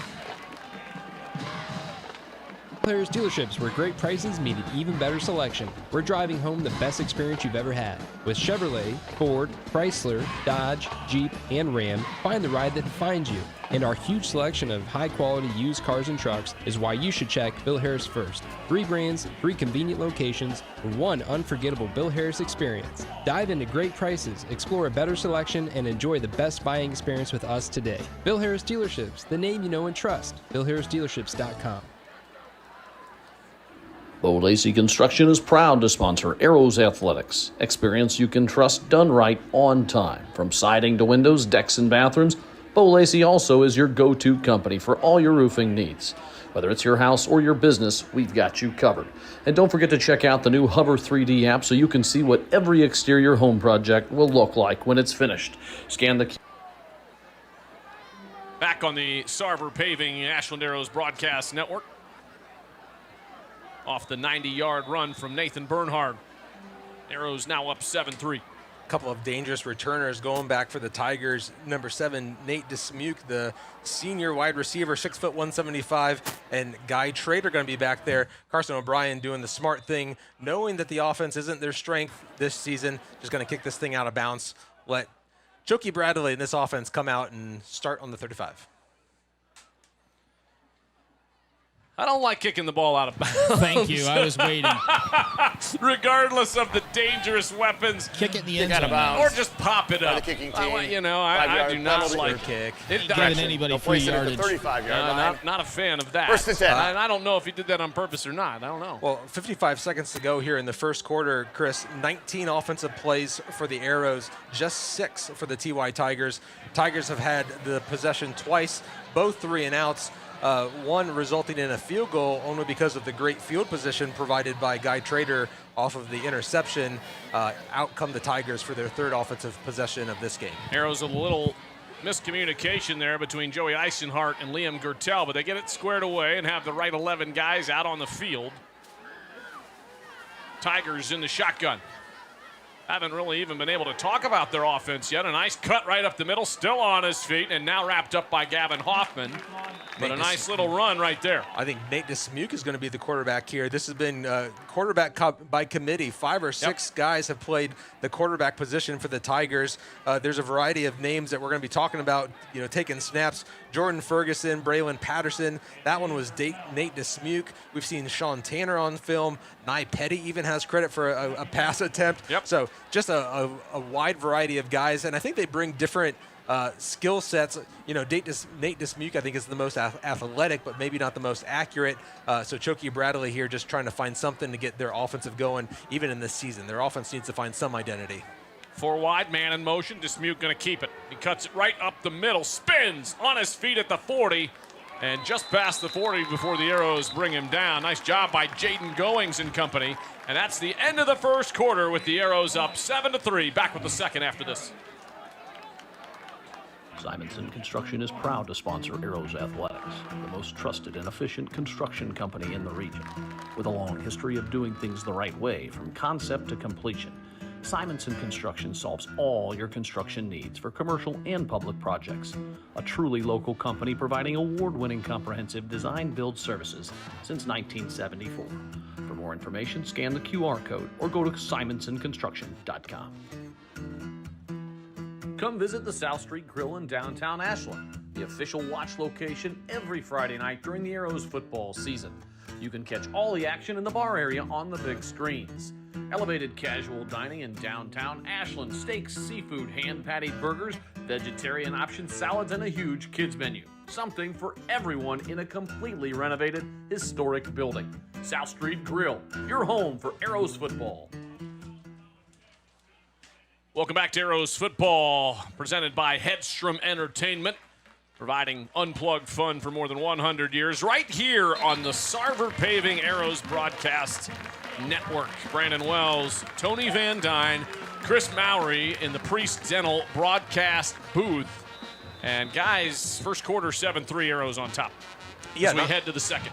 Not really the start that I was anticipating for the Ashland offense. A couple of nice drives, but one stopped by an interception that was returned 50 or 60 yards by Guy Trader, and then one big rush for Nathan Bernhard goes 90 to give Ashland the lead. As expected, though, Ashland defense playing well against this TY Tigers offense.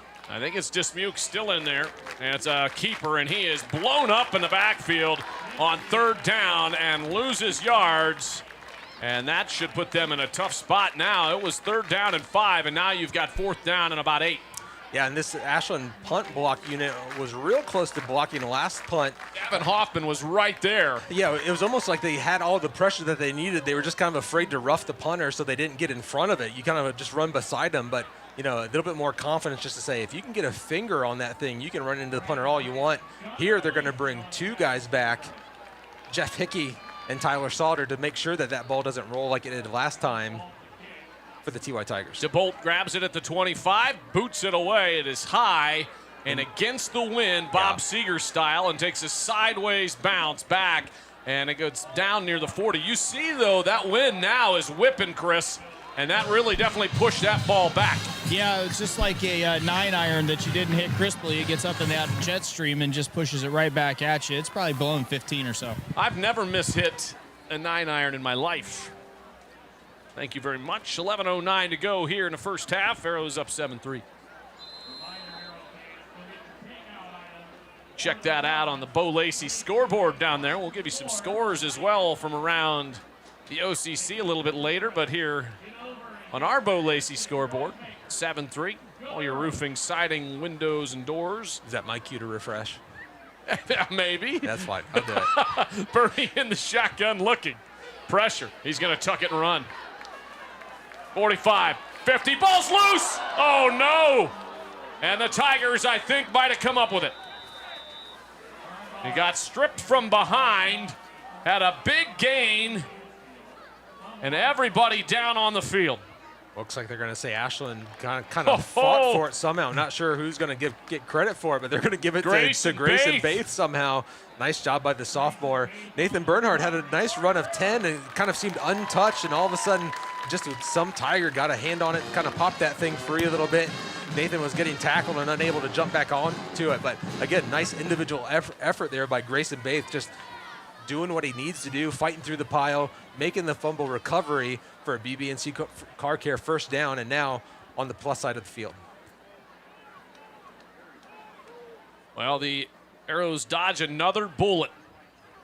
Bernie back to pass, quick hitter out to the near side. Gabe caught at the 46, makes a cut inside, and he's brought down at the 38, but a nice pickup there for the Arrows on first down. Nice just quick throw to Gabe Bath, and nice patience finding his offensive lineman coming downfield, kind of setting up that wall. Looks like a Tiger going to be down and going to be a little quick injury timeout as he pops right back up. Looked like a couple of the Tigers kind of ran into each other. Yeah, Guy Trader is down. I think it was Ty Pickett also in on the tackle, and he was kind of dinged as well, but Trader being helped off, and it kind of looked like a mass or a, what's a group of Tigers? A pride? A pride of Tigers. A pride of Tigers down all at the same time. 2 bonus points for you. Thank you very much. Yeah, 2 stars. Don't kid yourself. He looked it up. He did not want to get called out to the carpet again this week. No, at the academy, they taught us those collective nouns, my friend. Not 2 weeks ago, they sure didn't. Flautists. Flautists. Yeah, hey, I got it right both ways.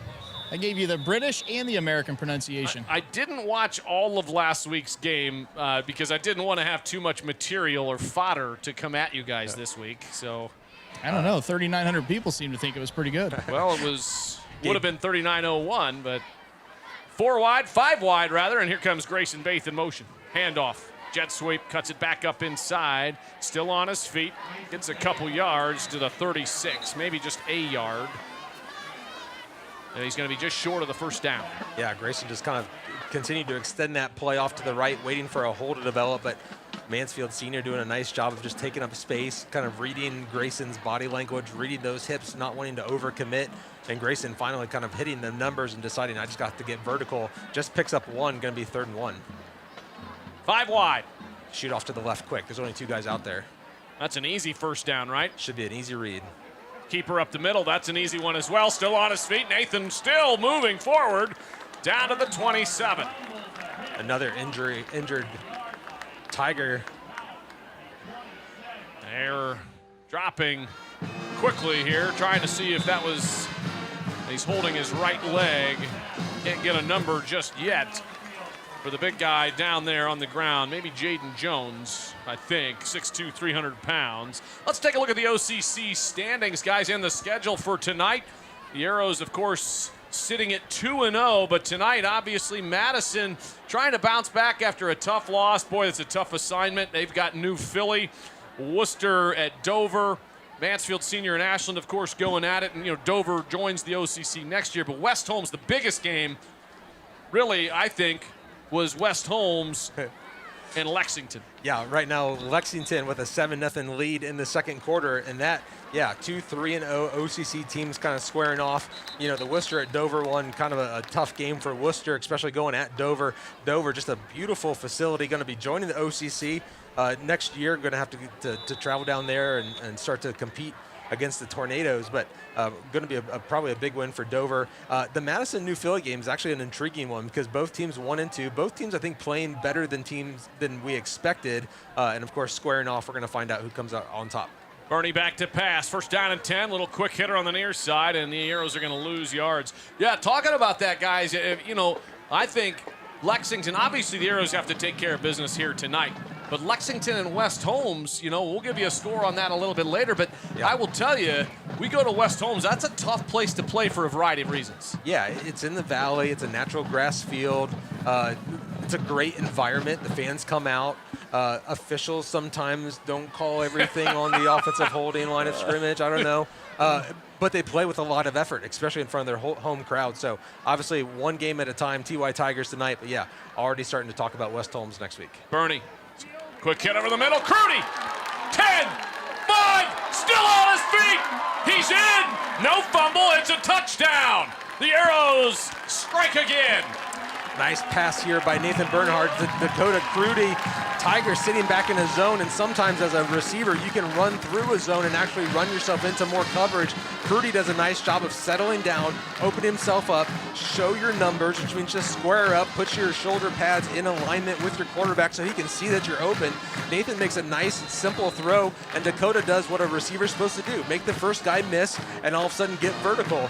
15 yards, finds the end zone for the comfort control touchdown. Ashland leads 13-3 with the Carson O'Brien extra point. Extra point.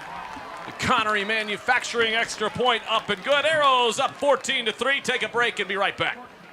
Bill Harris Dealerships, where great prices meet an even better selection. We're driving home the best experience you've ever had. With Chevrolet, Ford, Chrysler, Dodge, Jeep, and Ram, find the ride that defines you. And our huge selection of high-quality used cars and trucks is why you should check Bill Harris first. 3 brands, 3 convenient locations, 1 unforgettable Bill Harris experience. Dive into great prices, explore a better selection, and enjoy the best buying experience with us today. Bill Harris Dealerships, the name you know and trust. BillHarrisDealerships.com.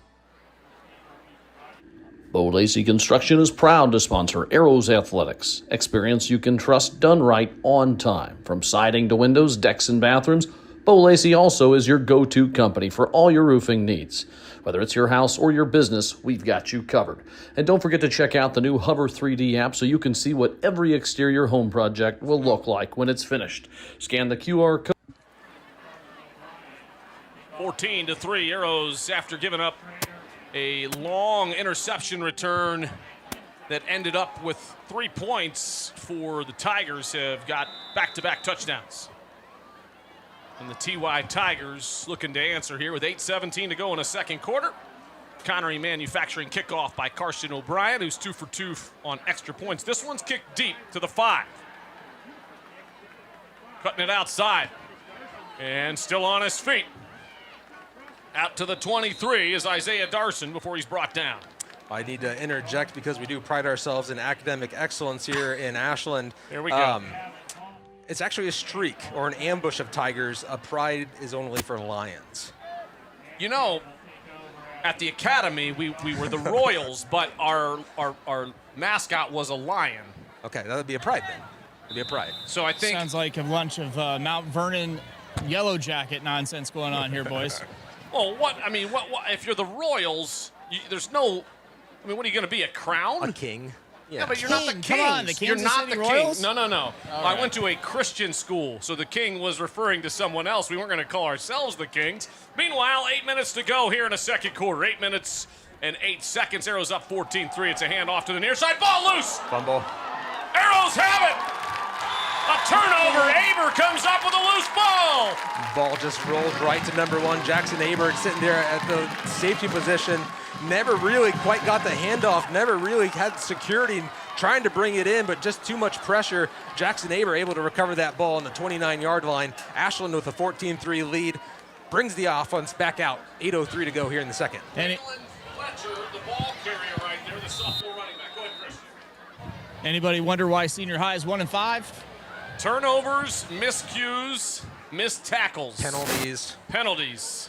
And they are a younger group. No doubt some of those things come with that. Arrows have a chance to put this to a 3-score lead. 8 minutes to go in the first half. Pressure. Launches it off the back foot. He's got Crudy! Touchdown! 30 yards! Dakota Crudy may have gotten away with a little bit of an arm push, but once you get one-on-one coverage, Nathan Bernhardt's going to go to his main receiver. A nice thrown ball. Once again, not overthrowing Dakota Crudy, not making him run at a blistering speed, but just giving it enough air that Dakota can get underneath that thing. Nice throw, nice catch, number 21.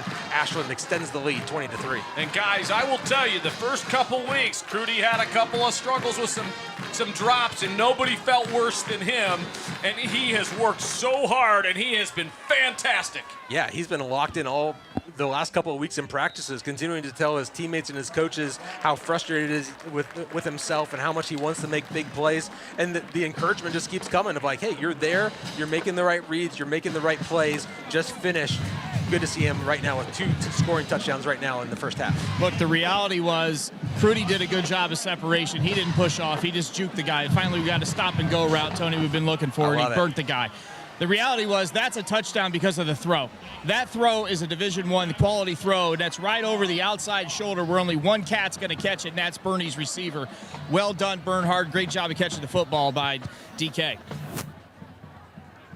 I tell you what, on our camera down there, if Mr. Garth Boyd would take it, we've got Rick Goff, down there, the Goff clan. Look at that. There's a reason people stand in front of that thing. They think it's live all the time. Well, he's on right now, head baseball coach Rick Goff. He's ready to talk some baseball, I think. He is That's what ready to tell. He's got the baseball manager all right, tell mustache. Garth to keep it on right there. All right, Coach, you didn't realize this, but you're on Candid Camera right now. What are you thinking about the squad here in the spring?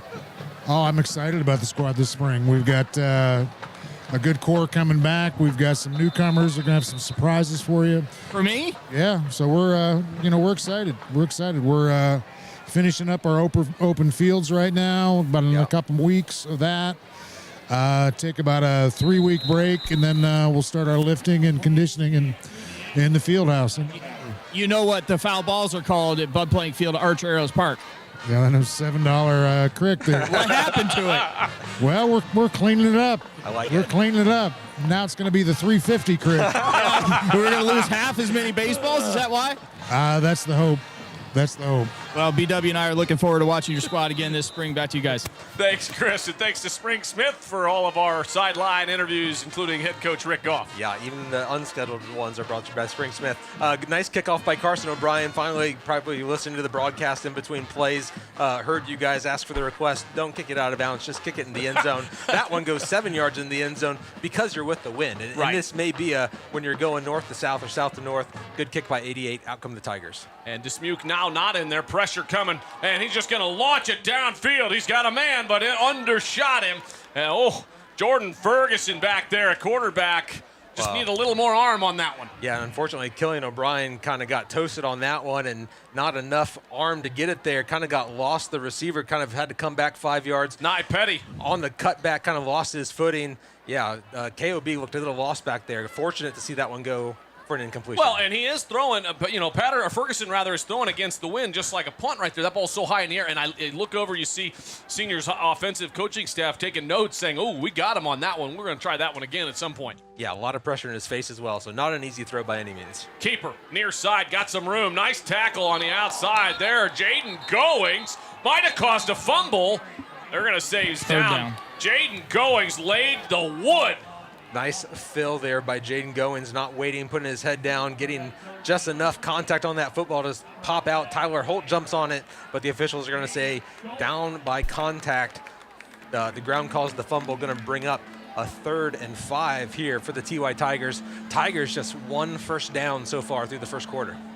Now guys, well, we got guests galore. We're going to have Division I star football player Caden Schmitz here right after this drive. Oh, that's one of my favorite guys ever coming out of here. He's a Bobcat, Ohio University's own. Oh, yeah. That's my alma mater for my undergrad.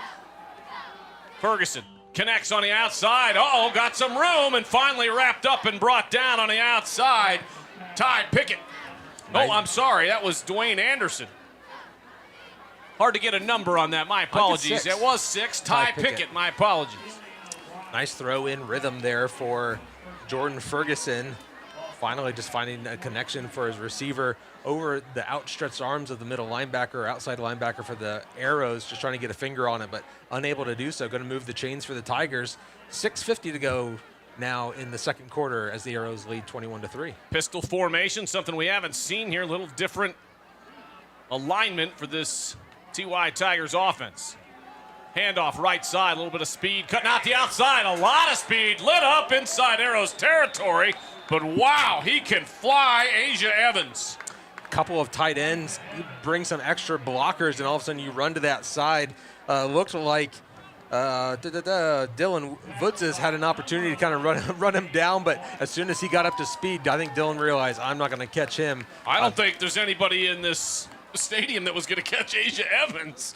Wow. Speedy Jr., 5'9", 13 on our sideline might have something to say about that. Well, he's not active tonight, young man, and so here we go. 21-3, 6 minutes to go. You're probably right, though, Chris. Handoff right side. Evans got some room inside the 40, and why not just keep going to the well with the speedster? Mansfield Senior Tigers finding something that's kind of working here. They're going to stick with it until the Arrows change something up. Again, Tigers just for the season, 203 yards in the season for 6 games, not having a whole lot of success rushing the football, finally finding something here. We'll send it down to Chris, who's got Arrow alum Caden Schmitz. So I'm told it's OU, oh yeah. Give me that up there for BW. That's his alma mater. Let me hear it. OU, oh yeah, baby. Yes, sir. So that's how we do it. Now, what's the finger signs or the hand signs? Let's see that right there. Oh, boy. The hand signs for OU? Yeah, like what is it? I don't even know. It's an O and a U, Chris. OU? Yeah, something like that. All right, Caden Schmitz joins us. Graduated from Ashland High School a couple years ago. You're playing your football down at Ohio University. How's it going? It's going great. Been really enjoying it. I mean, to be able to play Division I football is a super good blessing, I mean, coming from Ashland, it's pretty special to come and represent the community and everything. And, I've just been loving getting after it and getting down there with my boys and, competing every day on the Frank. Well, I got to ask you a question because I've been doing this segment for 2 years, and we do it all the way through the season, all the sports we do. Who was the biggest rival that you competed against? Miami, Ohio, for sure. No, your time here at Ashland. Oh, here? Me, Don't let me down. We're come forever on. nothing. No, come on. You always want to beat the boys over in Lexington. See, I told you. Every week, but I mean, I'd always love playing Mansfield Senior too. Yeah. That was Yes, another sir. big rivalry for me. So, and I love beating Worcester. I mean, I love beating everybody in the OCC, but I mean, those dudes in purple, you always want to put it to them. Hey, Chris, you got to tell him how much I hate Miami as well. Brandon hates Miami up there, too. He's an OU guy. He didn't play any sports or wear a uniform, but he just hates them nonetheless anyways. What do you think about this game tonight? We were going through some of the senior high stats. This is not a traditional senior high school football team. Yeah.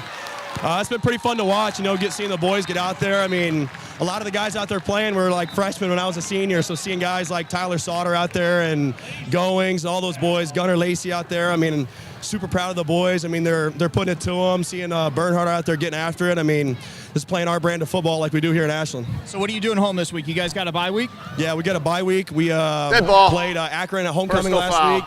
Offense, number beat them, 18. Got Central coming up next week, so penalty. Home this week, just resting up, Added eating from mama's the end of the cooking, run. just getting ready fourth to down. heal up for the week, I saw a couple weeks ago you got through on the naked side or a boot or something. You went back and I think you body slammed or DDT'd the quarterback there at the end of the game. Yeah, yeah. That was my first sack moving a linebacker here, so it was pretty special to me being at home, getting to make a play in front of my family and friends out there at home. So it was pretty sick coming through. I mean, your eyes get that big when he's coming through, and I'm like, but I mean, you got to be the hammer, not the nail. You got to show him what's up. Congratulations. All of Ashland's proud of you and wish you nothing but the best. I appreciate you. Thank you, guys. All right, back to you. Thank you, Chris, and thank you, Caden Schmitz. Really appreciate that as well. One of Ohio University's finest down there. Great tackle for loss there by Gunnar Lacey on third down. Was going to set up a 4th and short, but a personal foul by the TY Tigers. Going to move the punting unit back another 15 yards. And here, Tyler Sauter has an opportunity for a return. Wow. And the Arrows might have gotten away with a block in the back. They're It's another 15, flag. guys. Landon had a little bit of, his hands were up. We'll put it that way. Yep. Tyler brought down at the 30, so about a 15-yard return. A wise decision by Tyler to pick that one up, though. Absolutely, yeah, especially just to stop the roll. We've seen some great rolls on punts that have really extended punts here. Nathan Bernhardt going to take back over as Ashland leads 21-3. 4:44 to go here in the second quarter. We'll send it down to Chris real quick. Thanks, guys. It's like nothing but interviews this week. It's kind of crazy is how it's worked out. We got AU football group down there and Caden Schmitz, and now we've got Student Fan of the Week delivered by Valley Transportation. It's Claire Swaysgood, a freshman. It's Claire Bear Live. During the return, what do you think of that? Mass, 5-yard Pretty penalty. great. Yeah, it's been Claire Bear since she's been about 3 years old and been around me. We've got Maxwell and we've got Action Red 009 and Claire Bear. So everybody, I've given a nickname in the Swaysgood house, haven't I? Yes, sir. How nervous are you? You look really nervous. Pretty nervous, but it's not bad.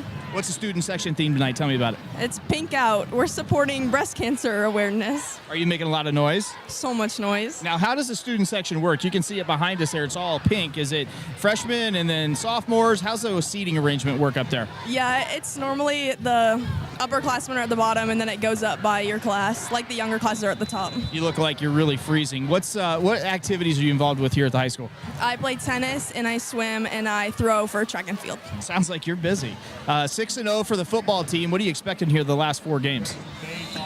I'm thinking we're just going to take them all. I think we're going to win the conference this year. All right, you look right there in that camera. You see that, Bear? Who's the biggest rival in this conference? Lexington. Guys, I'm telling you, you want me to try and figure somebody else to say something else. It just doesn't happen here at the high school. It's Lex, man. Back to you guys. Well, you know the camera's in front of you, by the way, but I will tell you, Chris, I think you're prepping. I don't know what that meant, but okay. I think you're prepping people. Now I'm starting to think. I prep Caden Schmitz in Athens? I think you're prepping people. I want to see you at some point today get rowdy with the crowd section. That's what I want to see you get right over to our fans, our students, and get them rolling with you. Listen, my knees are in the right spot. My ankles are in the right spot. Everything is perfectly aligned on this old 45-year-old body. I'm good where I'm at. Arrows get the ball back after the punt and are still rolling here, guys. First down and 10. And 4 minutes to go in the first half. Tony, you're up 21-3. What are you hoping to see here?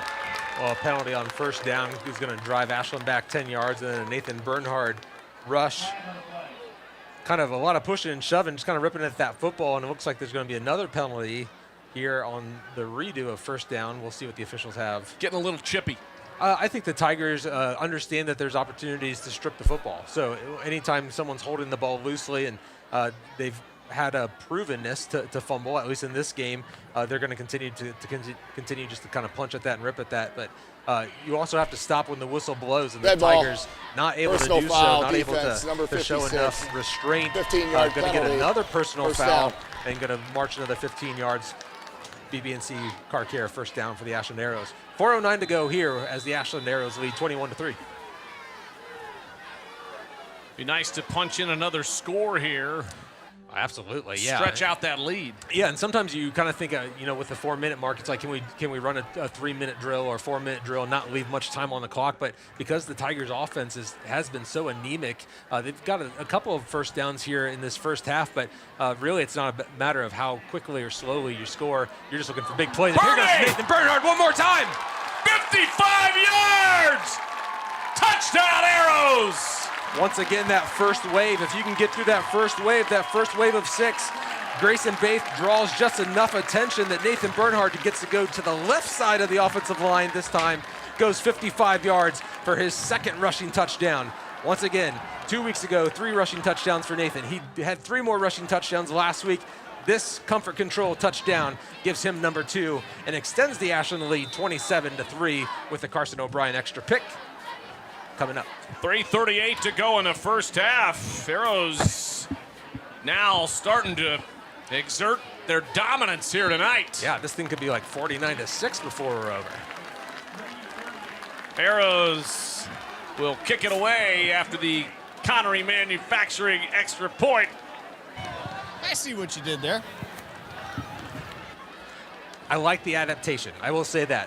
This is not a traditional Ashland offense that has had success in the first 2 quarters of spreading out the team, dinking and dumping, making shots deep. But they've adapted, and this offensive line has adapted to finding pressure up the middle. 6 guys coming, and right now, if Nathan Bernhard can continue to just kind of pound that inside, 3-4 times. He's had a provenness now to find open space. Nathan Bernhard right now, here are the numbers: 8 rushes for 175 yards, 5 first downs for Nathan, 2 touchdowns, and of course the long of 88 on that comfort control touchdown gives Ashland a comfortable lead right now, 28-3 with 3:38 to go, and really with 2 timeouts. Again, this is game management. I'm looking to get the ball back one more time, Chris. Yeah, absolutely. Here's one thing we didn't talk about in the pregame. Those 3 points that are on the board for the TY Tigers, those are the first 3 points, or the first any points that they've scored in the first quarter of this season. That's a good pull. And they wouldn't have happened except for a tipped pass that really should have been caught. I mean, those things happen. But guys, we're 7 games in. We're not 7 quarters in or 7 series in. This is the first points of the season.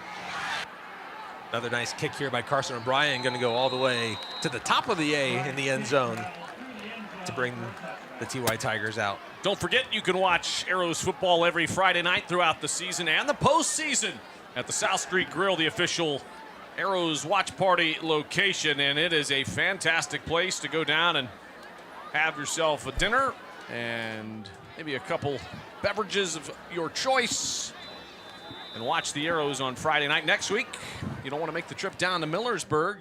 We'll be there. We will be there. Doing it for you. Hopefully we'll have cell service or what. There's no hard line down there, boys. So we'll be putting out what we can from Millersburg. Just thankful there's electricity there now. In the shotgun. Here we go. Ferguson rolling right. And caught at the 30. Trouble. Big play.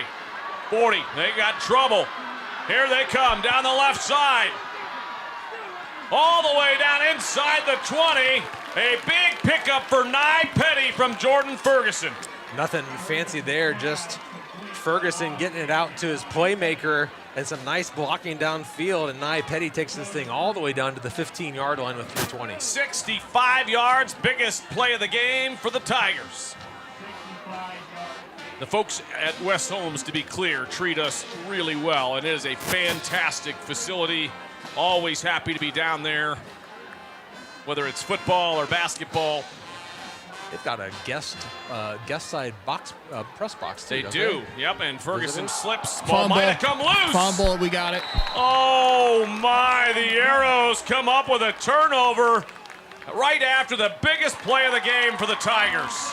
Tigers just a little run play, and it looked like the quarterback kind of slipped a little bit, but in his fight to try to stay up and kind of dive forward to not get a loss on the play, kind of gave up the football. Arrow defense gets another turnover and brings out the Ashland offense with 2:55 to go. You know, this is where I wish we had a telestrator, because you can see the drone flying up here, by the way. Oh, yeah. It's not an unidentified flying object if you see this little flying object with the red light, just to be clear out there to everybody. We feel safe. Chris, do you believe in aliens? He says, I'm not answering that one. Bernie in the shotgun with 3 minutes to go. He's down there talking to Jason Goings, the Arrows athletic director. Meanwhile, Bernie, handoff to Baith, left side. Got a little room, 25. Still on his feet and dragged down at the 30. A pickup of 12 for Grayson Baith. Yeah, first time Grayson Baith found some space in the middle, and a good job by Nolan LaRue getting up onto that second level and making some more space. Mr. Football for BB&C caught your first down. Yeah, nice Nolan block by Nolan. I like it. You're right, he got to that second level. And I will tell you, him and Briggs have been fantastic up the middle. Like all the whole linemen, the whole group has done really well. But those 3 guys up the middle doing a fantastic job. Cooper Smith over there at the other guard spot. Handoff. Baith, not much there on that one. Same play, just different result. The TY Tigers just kind of reading that a little bit, kind of winning the one-on-one matchup on the outside. That's going to be 57 for the Tigers. Jaden Jones, the senior, 6'2", 300 pounds, just kind of having enough of this game. Finally makes a play for a loss, or a gain of 0 there for Grayson Baith. Grayson, 5 carries on the night, 24 yards. His long, we just saw, was the run of 12. Under 2 minutes to go. You going for a run later? What are you doing here? I'm stretching. This is what happens when you get old. Bernie up the middle. Why not? Past the 40. And knocked down at the 47. A pickup of 17 for Nathan Bernhardt, and why not keep going to that run? Yeah, especially when you see the linebackers kind of bail on that. Nathan LaRue, again, we'll give credit to him, turning that defensive tackle to the outside. Plenty of room to run, no true middle linebacker when those two middle linebackers both kind of jet out to the flats. Nathan sees that quickly, a rush of 10+ for another BB&C Car Care first down. 1:20 to go, and now almost at midfield. Now's a nice shot to take a shot deep. Maurice Bradley had abandoned the middle, Bernie up the middle, and this one, they're not fooled. The Tigers sniff it out right away as we approach the minute mark. The Arrows still with 2 timeouts as they're going to have second down and long after the loss of 2. Yeah, you kind of hate to see negative plays, especially when you're in a 2-minute drill, put you behind the sticks, and now Coach Valentine either needs to get a quick play call in to keep this thing going, or it kind of more seems like he's going to eat some clock. Arrows check their wristbands and come to the line. 47 seconds to go on the game. 5 wide. In the half. 40 seconds. Plenty of time. Bernie looking downfield. He's got Grayson Baith at midfield. He's into Tigers territory. Still on his feet inside the 40. Still going and knocked out of bounds inside the 35. 31 seconds to go in the first half. And that changes a little bit. A nice little 10-yard route. A nice stiff arm by Grayson Baith. A defender kind of hanging on him, kind of dragging him down, but Grayson refusing to go down until he goes out of bounds. And now you're on inside the 35-yard line with 31 seconds. You're kind of grateful now to have a couple of more timeouts in your pocket, but Ashland now in that striking zone. You can take a shot deep, you can dink and dump and kind of set up a Carson O'Brien field goal. Right now, lots of options here for number 10. Just dragging Henry Shoemake. Back to pass, Bernie. Pressure coming off the edge, he's gonna launch it downfield. He had Crudy, but he got his feet tangled up right there with Ty Pickett. Yeah, I think Crudy did another nice job of getting separation and winning on the one-on-one battle. He's at the bottom here on this replay. Fake to the outside, gets inside position, and just kind of gets his feet caught underneath him. Just couldn't quite get free of that, but that was going to be another touchdown because no one was over the top. And Nathan had to get rid of that in a hurry, maybe just a second early because their pressure was coming off the edge. Yep. Second down here for the Arrows. 26 seconds here before half. Back to pass, Bernie pressure, all out blitz, and it's tapped down at the line of scrimmage. Chokey and company said, we're bringing the house here, and they did, and they were able to knock that one down. Yeah, TY Tigers like to celebrate quite a bit after every kind of little defensive victory. That tip pass sounds like the Cleveland Browns. Seemed like he won the Super Bowl or won the game. A nice play there by 56, Lamar Ruth, the senior, getting a hand on it. Nathan Bernhardt now 3rd and 10. 23 seconds, 2 timeouts, so plenty of opportunity here still to go over the middle. Just looking to pick up 6 or 7 yards to keep this drive going. Going to take a timeout. And timeout called by the Tigers. They had all 3, so they want to get their guys maybe a little rest more than anything. First time out of the half. Why not? And you got 3, you can't take them with you into the half, right? And the Arrows, meanwhile, with 2. 23 seconds to go in the first half. Arrows have been pretty dominant here so far tonight. Yeah, both time of possession and just in plays. 37 offensive plays for the Ashland Arrows, 19 plays for the Tigers, 10 more first downs. And really the big plays have gone Ashland's way. When you need a fumble recovery, Ashland's jumped on it. When the Tigers have coughed up the ball, the Arrows have jumped on it. The one big play to Niall Petty, 65 yards. 65 yards, and it looked like with 2 or 3 minutes to go here in the half, looked like maybe the Tigers are going to get something going. In the very next play, a fumble, turnover, back to the Arrows. Yeah, because Tony, you make it 28-10. You're getting the ball back in the second half. All of a sudden, it's a game. And that's what happened last week at Madison. It was 10-0, and it kind of felt like Ashland's dominating this first half. One big play by Madison, and all of a sudden it's a 10-8 game, and all of a sudden you're going into halftime thinking we're in a dogfight. Now Ashland has the opportunity to do the opposite thing here, really put their foot down. Nathan Bernhardt back to pass. Caught. Gabe Baith inside the 30, and he goes out of bounds. There's a flag. It might be a face mask. Or a personal foul. We'll see. Take a look at this. It's a face mask. On who? Senior high. Another zig route for Gabe Baith. Gets his hand on the helmet. Gabe might get called for the face mask.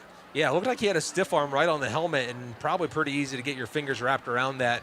Looks like the Arrows are taking a slow walk backwards. That's a big one. And they're going to go talk to Chokey Bradley. So it's going to be on Gabe Baith, a face mask call. My bad. That's all right. 3rd and 10. Yeah, there's not. I mean, you don't. 3rd and 25. Right. You don't get a whole lot of offensive face masks, so it happens. Meanwhile, the Arrows now going backward. Personal foul, face mask, offense. I would still number be 8. aggressive, though. I know Chris would be 15 seconds yard to go, penalty. even though it's 3rd and 25. Yeah, got 2 timeouts. Oh, and you got 2 more chances to get this. So even if it's 4th and Ashland. long, a turnover on downs with 5 or 6 seconds left, field position is not bad. Here, Coach Valentine's going to take a timeout and probably just talk about the same thing. Hey, we got 2 more timeouts. There's probably 2 more plays, maybe 1 more, but more than likely 2 more plays. Might as well have your right guys in on the right play call. Real simple what I'm doing, Tony. I'm looking to the side where KOB is not, and I'm going to pump it over there, and I'm going to look for KOB to run a stop-and-go route, and I'm going to hit him wide open with 6 yards of separation going down, streaking down the sideline for a touchdown. What I've seen, I've been trying to watch KOB a little bit extra, and they've been playing a lot of press coverage on him and getting hands on him as quick as possible is what I've seen their DBs try to do to try to get him right at the line of scrimmage. Yeah, you just need a little quick foot fire to kind of set up that DB as best you can and try to see if you can't bite on something. And if you can make a miss, use your arms. You know, there's some arm fighting that happens on the outside, especially in the first 3 yards. You can get hands on people, then you have to get them off. As a receiver, you have to learn to get their hands off, get space, get over the top, get it to the outside. KOB continues to learn here as a sophomore, has had some really big games, and is a phenomenal creative catcher. Once you put it up there, he has the ability to go up there and get it. Here we go. 3rd down and long. Bernie Keeper left side, 35-30, and he is lit up right there at the 30. Arrows are going to call their final timeout with 9 seconds to go.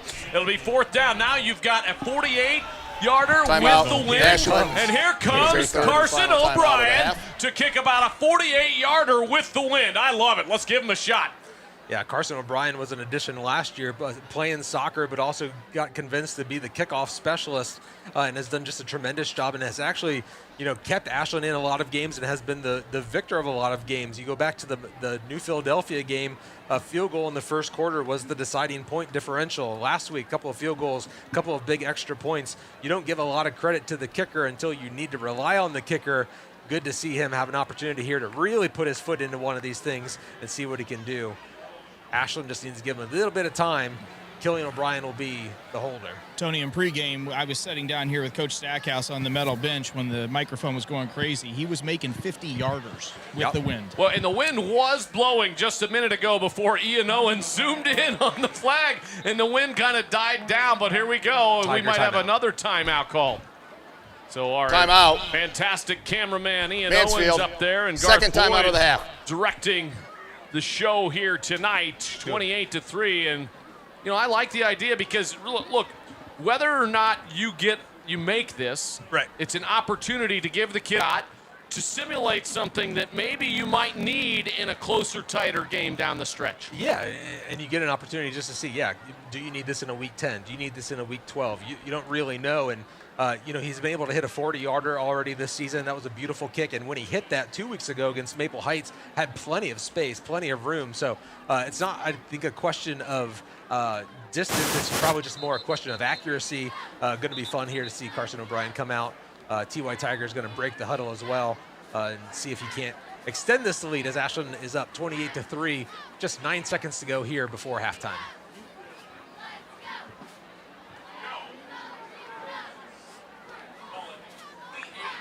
A 48-yard field goal. Yep. Coming. 9 seconds to go. Low snap, good hold. Kick is away. It's low and just short. It hits the post. It's dead in the middle. Dead down the middle. Just needed a couple more feet. Good job by Killian O'Brien on the hold. Didn't seem like he got that kick as pure as some of his kickoffs or some of his other field goals. But again, you run 5 seconds off the clock. Good opportunity to extend the lead all the way to 28. Falls short. Ashland defense going to have to come out one more time and at least defend for 4 seconds against this TY Tiger team before a halftime and break. Today's ball game is brought to you by Hedstrom Entertainment. Unplugged fun for more than 100 years right here in Ashland. Thanks to our good friends over at Sarver Paving as well.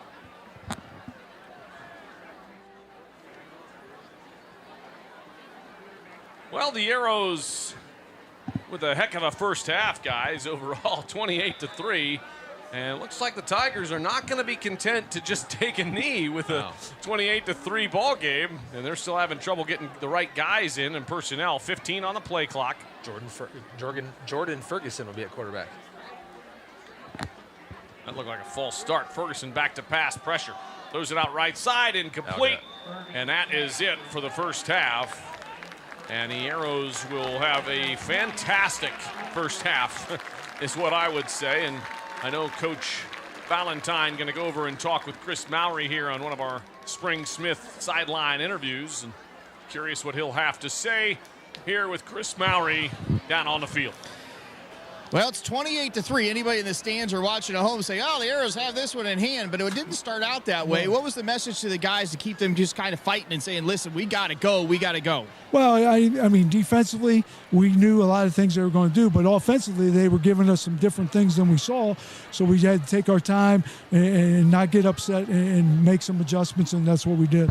Did you find Marshall Falk in the locker room at halftime or pregame and put him back at quarterback? Like Bernhard, man, he's got almost 200 yards of rushing already. Well, he's got to do that when they're going to do what they're doing, so that's what we expect of him. Sounds good. We'll see you in the second half. Thanks to Coach Valentine and thanks to Chris Mowry as well. Thanks to our good friends at Spring Smith. Make sure you stay tuned here for the halftime show brought to you by Bill Harris Auto Dealers. The TY Tigers band going to come out here and give you some fantastic music, and then the Arrows marching band right after that. We'll be right back.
in the U.S. Here is Can't Hold Us.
Let's give it up one more time for your Mansfield Senior High School TY Tiger Marching Band. Thank you, and go Tigers!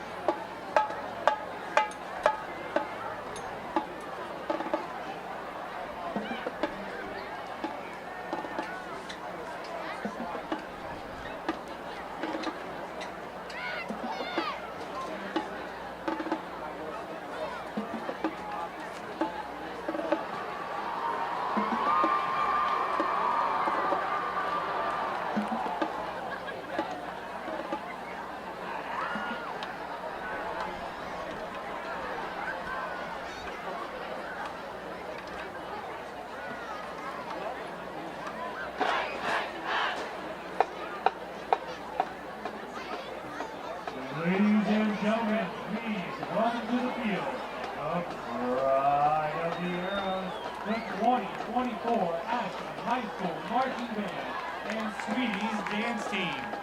Leading the band tonight is Field Commander Pixie McClurg with Assistant Field Commanders Eric Zhang and Addie Bonfiglio. Tonight, the Marching Arrows take a journey to the stars with a show that's out of this world. Watch as we travel through the universe with One Republic's 2013 hit, Counting Stars.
wouldn't dream of traveling to the stars without our favorite dance team, the Sweeties. Watch as they bring us on board their rocket ship of a routine as the band plays Nicki Minaj's hit from 2012, Starships.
To round out tonight's journey to the stars, senior mellophone player Samantha Plank leads our all-star band as we perform Coldplay's hit from 2014, Sky Full of Stars.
Ladies and gentlemen, make some noise for the Ashland High School pep song.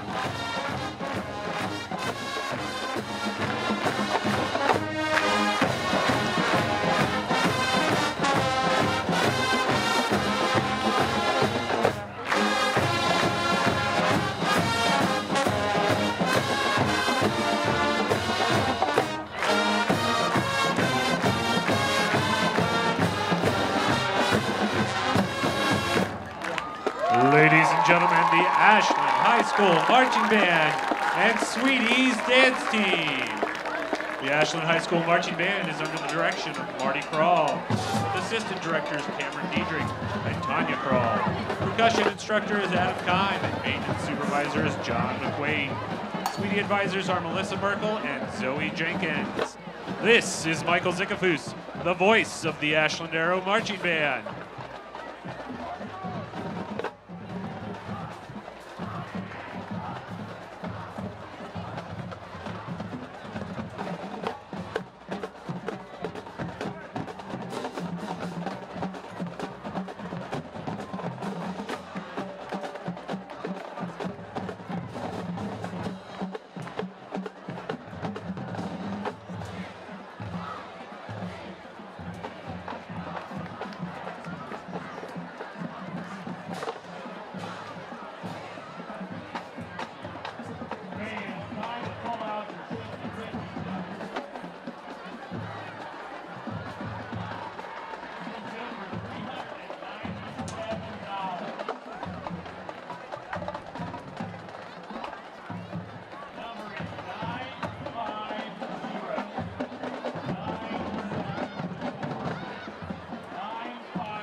Back here at Community Stadium, Arrows up 28-3, down to Chris Mowry with Steve Paramore.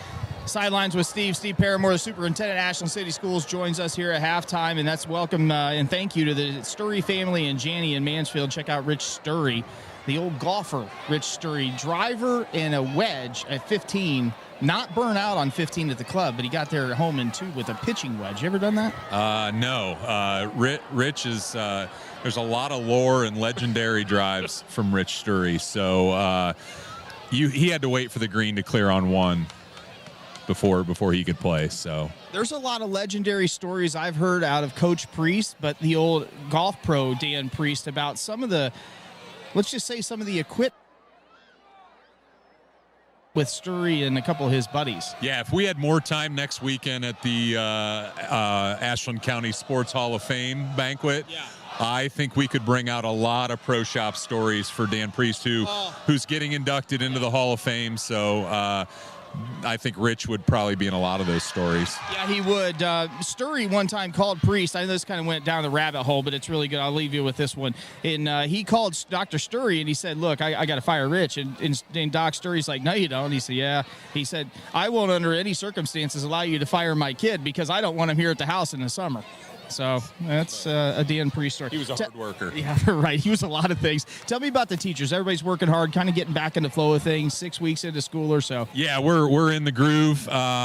Students are presenting their challenges, but they're also presenting their talents, and they're exciting to be around. And our teachers and our support staff do a great job from getting them to school, to feeding them. And our teachers are really honing in on what we need to do to grow these kids, and we're super proud of all the work that they do. So I really want to shout them out because they're in the trenches, right? I mean, it's easy. I feel like we lead alongside them because they're leading their classrooms. October 11th down at the Dale, the Taj Mahal. Jerry Brooks is going to be on site to give a speaking engagement. Yeah, our October 11th is our county-wide professional development, so opportunities for our staff members to present to the entire county, their fellow fellow educators. So an Ashland City Schools teacher would be presenting to Loudonville local schools, or I suppose they're Perrysville Exempted Village, so I apologize if I screwed that up a little bit. But you've got Hillsdale local, Career Center I don't believe is going to be there this year, and Mapleton local. So all of those teachers getting together collectively to grow professionally. And then Jerry Brooks is an administrator and travels the country adding humor to the oftentimes difficult situations that you can see in education. So we're excited for he's uplifting, and they need to laugh a little bit, when things get tough in education. Well, everybody's going to laugh this summer on Sunday of the Lobo. I can promise you that. Senior night's fast approaching. I know you wanted to talk a little bit about that. Yeah, we've been able, so it would have been Tuesday night. We honored our seniors at volleyball. Senior night is in a couple weeks here, so we look forward to honoring those student athletes and band members and our sweeties, our cheerleaders, all of our students that do a great job managing extracurriculars. That's no easy task in the demands that they have, and we appreciate our families and their support that they give their kids getting them to and from. So it's a great way to honor them. I'm sure soccer, I'd be remiss at our different athletic events. I haven't made it to every senior night, but soccer's there, and cross country probably will be a part of next Friday nights. So, last question for you. I've got 12 texts this week, and everybody wants to know: you going to be on the mic in the basketball season here in Arrow Arena? Yeah, absolutely. I will do. I'll do boys basketball, but Dan Chandler will do girls basketball. But it's something I enjoy. Here at center court, you guys will be excited to see the new video wall we just put up in Arrow Arena. Put Wells' mug on it. He'll love that shout out. What's really neat is we put a QR code up there so that they can follow the YouTube broadcast in the gym if they want to. So they can watch it on their phone and watch it live. Sounds good. Thanks, buddy. Appreciate you. All right, we're going to catch up here with Ryan Stackhouse. You gave up 3 points there in the first half, but it looked a little suspect there the first couple of drives, but it looks like you guys kind of settled in. Yeah, we got to continue to tackle. Anything else? Nope, just got to keep getting them on the ground and tackling them. Okay, like I did last time, I'll fill in the rest for Coach Stackhouse. He's really proud of his guys. The first 3-point, drive is a little concerning, but after that, his guys settled in and started getting some pressure on the quarterback and really playing well on the outside, Tony, on these receivers from senior high school. Yeah, only giving up 103 yards through the first half and having 2 takeaways for the Ashland defense. Ryan Stackhouse, a man of few words, but doing a great job for that defensive unit.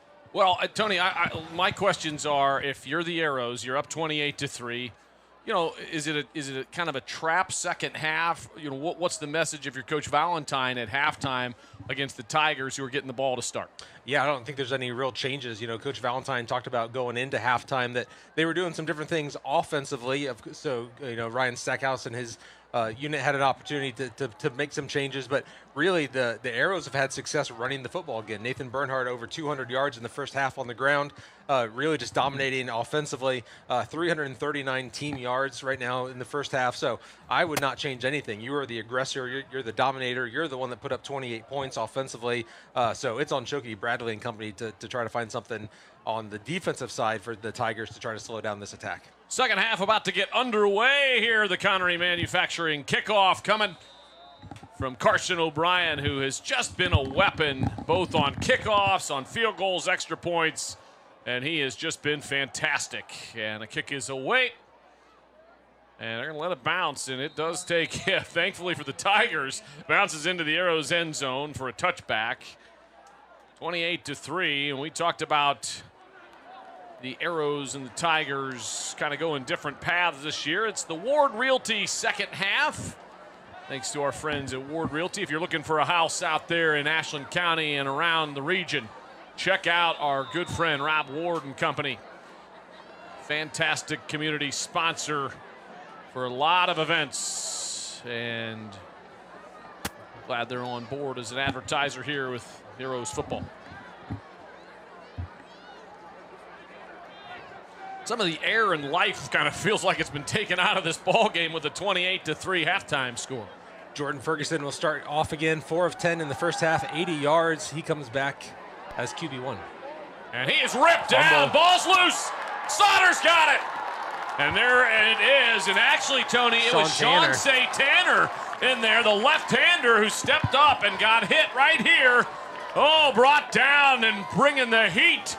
I think it was Gunnar Lacey forcing the fumble. Yeah, Gunnar Lacey doing a nice job, not just wrapping him up, but bringing his left arm and swinging it around, getting behind Tanner and popping that thing out, rolling right to his buddy number 5 for the fumble recovery. And the Ashland offense all of a sudden out 6 seconds into the third quarter. Wow. And another turnover for the TY Tigers. Chris, Lacey, Sauter, that's kind of the defensive cornerstones we expected. Well, these guys are good, and when you give a chance and they know it's coming, they're going to go ahead and try and get that Paul on the football, and Grayson Baith is going to break 2 tackles, get tackled down at the 4-yard line, and be first and goal for the Arrows. That was a laser from Bernie to Baith. Yeah, he could have waited a little bit and had Crudy coming over the middle on a slant route for a touchdown, but ends up throwing it back to Grayson Baith for a pickup of 21, going all the way down to the 4-yard line. We've seen this before in the Ashland Eye Care red zone. Nathan Bernhard running plays coming. Xavier Taylor a little dinged up on that one, making the tackle, looked like. But the Arrows down there threatening once again. Once you get over 30, it's a running clock, boys. Catch number 3 for Grayson tonight for 52 yards. And off One base. more time. And nothing doing. Knocked down right at the 5.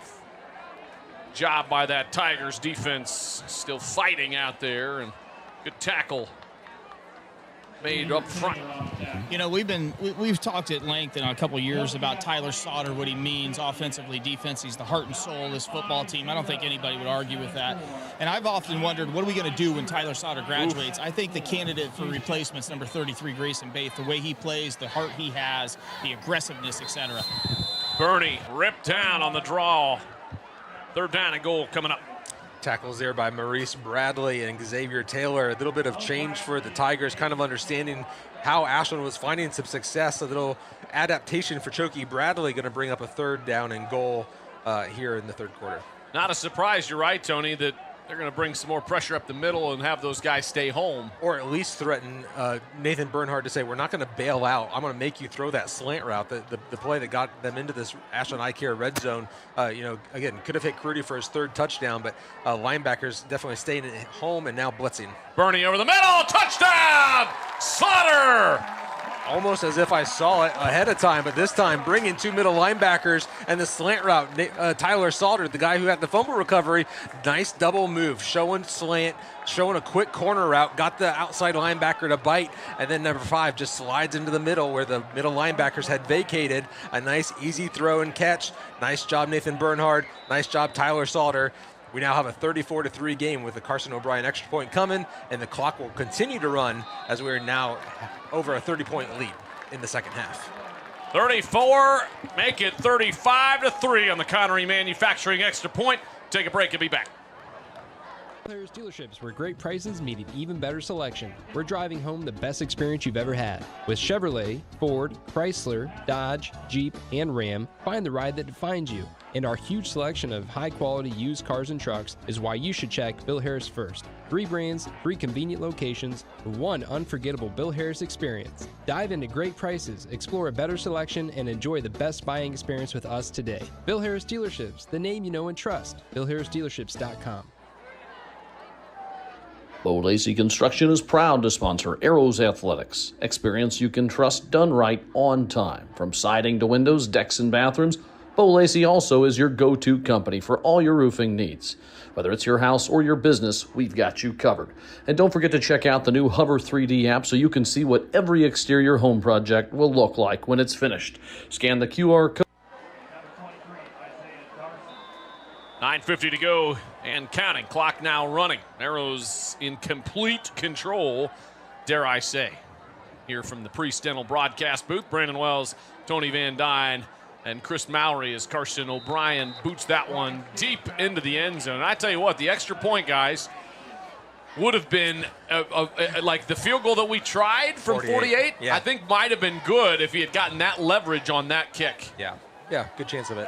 Hey, this is Scott Valentine's 300th career game as a high school head coach. Wow. Overall record of 179 and 120. And tonight we're celebrating game 100th home game for Scott Valentine as an Ashland High School head coach. Overall record 74-25. Guys, here's one more point about head coach Scott Valentine. Please. You know, it's nice when you turn a program around, and that's what a lot of high school coaches are tasked to do. Scott Valentine's turned 2 programs around. That was the Ontario Warriors, who were on very hard times, and this Ashland Arrows squad, when he got here, was on very, very hard times, and he's got both those programs turned around, and Hall of Fame coach in my mind. Tanner looks right. Boy, he's got a rocket. Caught, spinning, 40. Uh-oh, trouble. Sauter finally kind of brings him down, or else that would have been big trouble. Yeah, it looks like they got away with a little bit of a motion penalty that didn't get called, but a nice quick spin move by Nate Dismuke makes a would-be tackler look bad and finally just steps out of bounds once he crosses midfield. Sauter with a touchdown-saving tackle. 8 minutes change to go here in the third quarter. Sean Tanner now, again, comes back as the freshman. We saw him on this first drive, fumbled on the opening drive, but a 6'4", 205-pound freshman, obviously just want to get some reps in and start to build towards the future. Well, an impressive arm, at least strength-wise. Throws it over to the near side, caught and knocked down right away. That's Carter Kessler, the junior tight end, on the catch. But you can see that promise, really, that the Tiger coaching staff sees in Tanner as well. Yeah. And you can't teach size. 6'4", 200 pounds as a freshman. Right, and he came in 6 of 9, 64 yards, more than likely, not knowing the Tiger season all that much, but probably started out on the freshman team and kind of figured, hey, the varsity team's going to do their thing. We're going to let Sean continue to develop. But yeah, obviously the arm strength, the ability to understand this offense, and the opportunity, Sean Tanner going to continue to throw. Well, and I think at this point, guys, if you're Mansfield Senior, right, you're 1-5. You're down 35-3. At this point, maybe you just hand the reins over to the freshman. I think that's where I would go too. Yeah, not that you're cashing in the season. Obviously, he looks like a proficient quarterback out there. Oh, I wasn't saying that by any means. Like, I wasn't saying we're cashing it in. You're just building towards the future. You're starting to put real reps together. As good as guys look on the practice field Monday through Thursday, there's something different about a Friday night, and even just reading different defenses at full speed, in real time. Those gain over games and seasons, and obviously over a career. So yeah, Sean Tanner gonna likely be a Tiger quarterback that we see for the foreseeable future. Not much there on the run. I think that might have been Asia Evans. This is the Arrow defense that we've been used to seeing through the first couple of games in this season. We didn't see them last week against Madison Rams, but good to see these front 3 guys kind of set the edge, stand up these offensive linemen that are trying to push them around. They're making space for Gunnar Lacey, the middle linebacker, to fill. They're making space for Tyler Holt to make some nice plays. Lots of good things happen again when the top first 3 wave win, and right now for the Ashland defense, they're bringing pressure this time. And they bring him down. Nothing doing. The Arrows bring the house. Tyler Holt, the aforementioned. Yeah, there were a lot of guys back there. Gunnar Lacey, Tyler Holt, they're bringing all the outside linebackers. Finally just dropping Hoffman. He's played so well. He's kind of leading the team on tackles for loss and for sacks. Hoffman says, hey, I'll stay back this time, and we'll blitz the other 2. A big tackle for loss. A loss of 10, going to bring up 3rd and 20 for Mansfield Senior. Well, and one of the dangers of having a young guy back there in the quarterback spot is not making the right reads, right? Yeah, and sometimes that is the best read. He could just throw something up there quick. You hope that there's some sort of hot route, that when there's a blitz coming, you either throw into the space that those guys are coming from, or you can kind of check down to a running back. Way too much pressure, and the freshman just has to eat it. Trouble. Here he finds a wide open wide receiver. Inside the red zone, Tanner made it happen. What a play to Kessler. Just using his legs and then throwing all the way across field. Hoffman kind of slowing down, not quite giving up on the play, but once again, Tyler Sauter pushing out the wide receiver out of bounds for another touchdown-saving tackle. Now the ball spotted at the 11. TY Tigers trying to slow this running game clock down by putting some points up. Kessler with a nice catch and run after the catch. Right there, Arrows with a missed tackle out there, but Kessler made a nice little move. Meanwhile, Evans comes back in as running back. 8 on the play clock. Pistol formation. It's a handoff to Evans. Cuts it left and then up the middle, and he's wrapped up inside the 10, but It'll be second down. They can get a first down near the 1.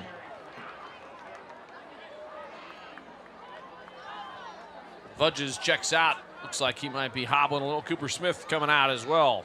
Grayson Blau in there for the Arrows.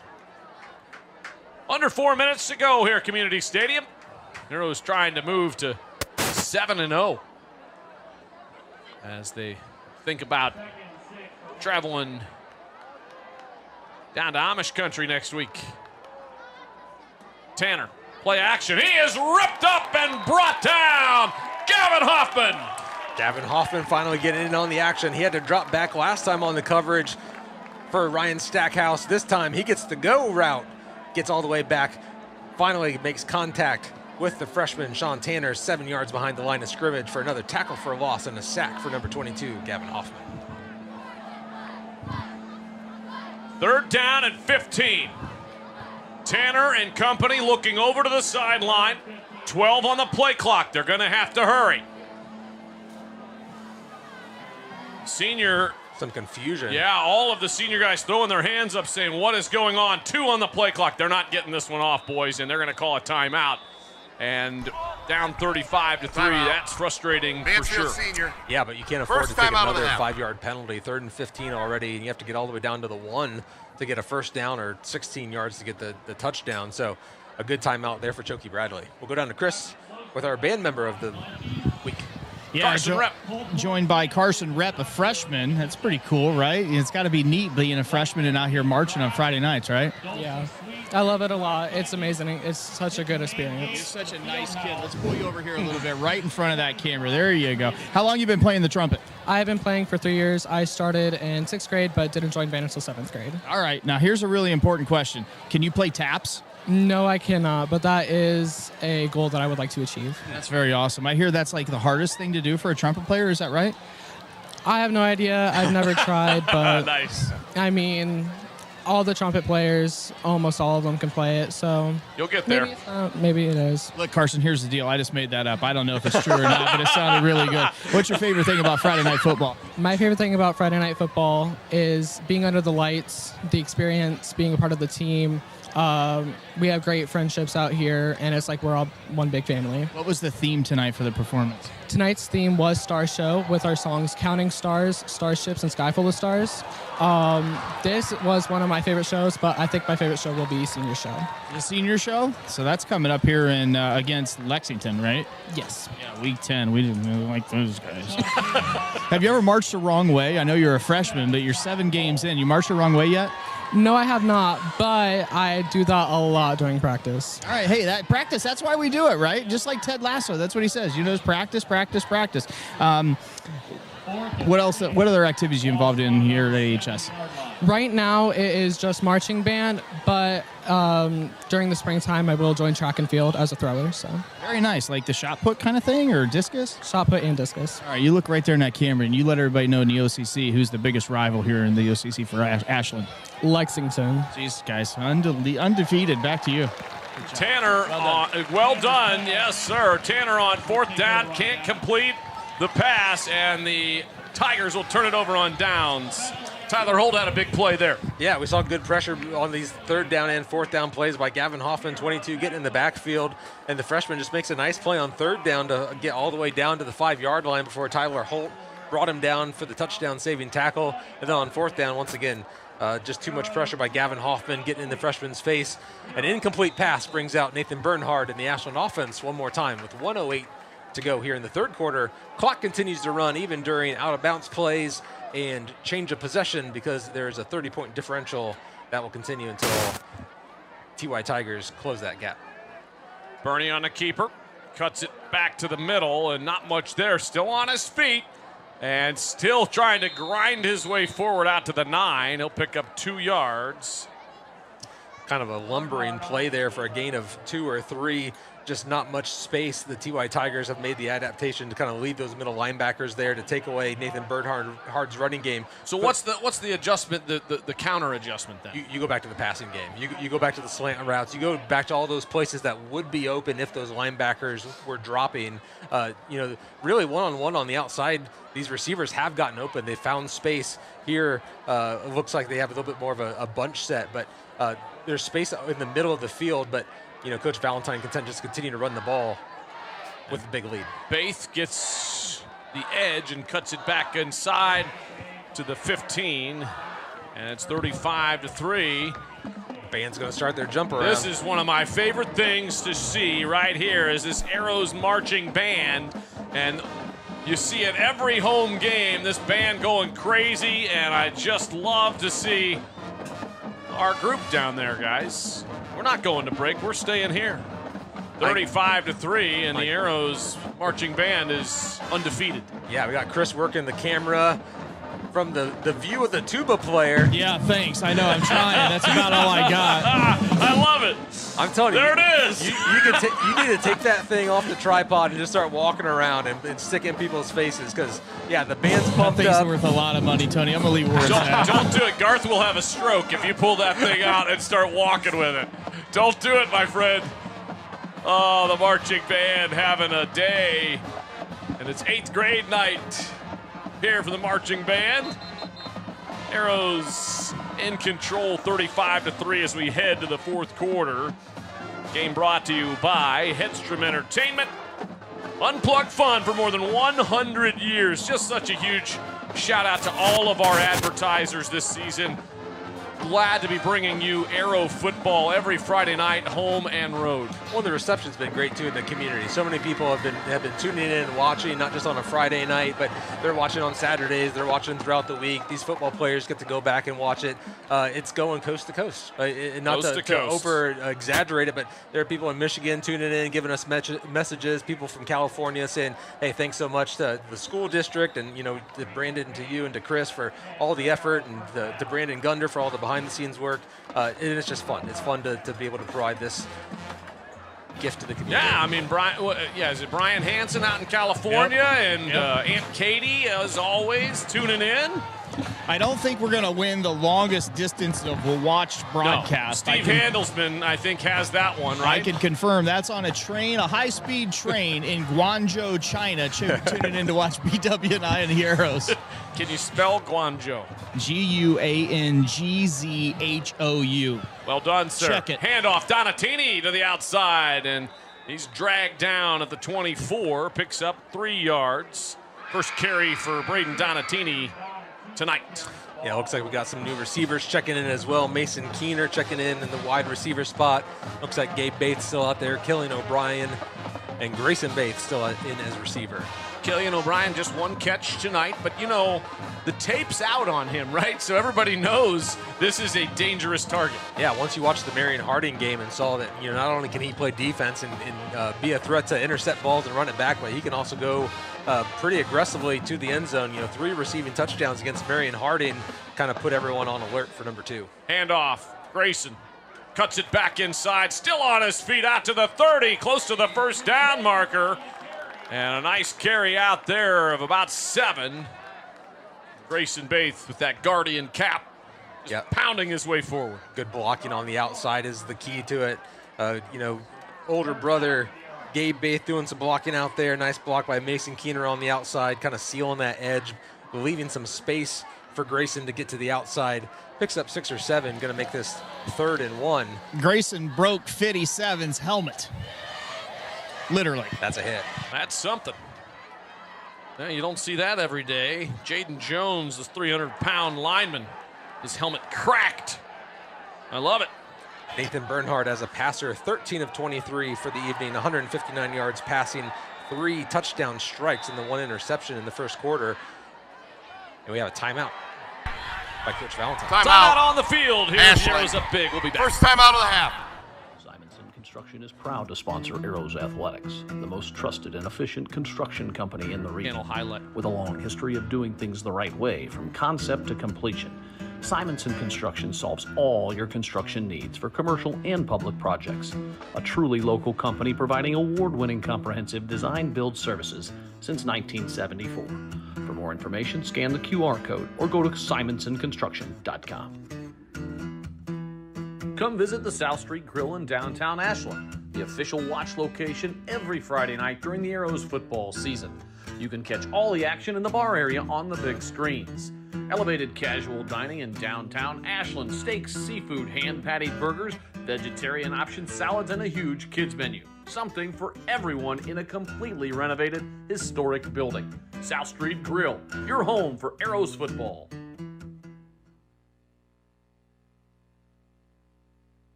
One here for Ashland.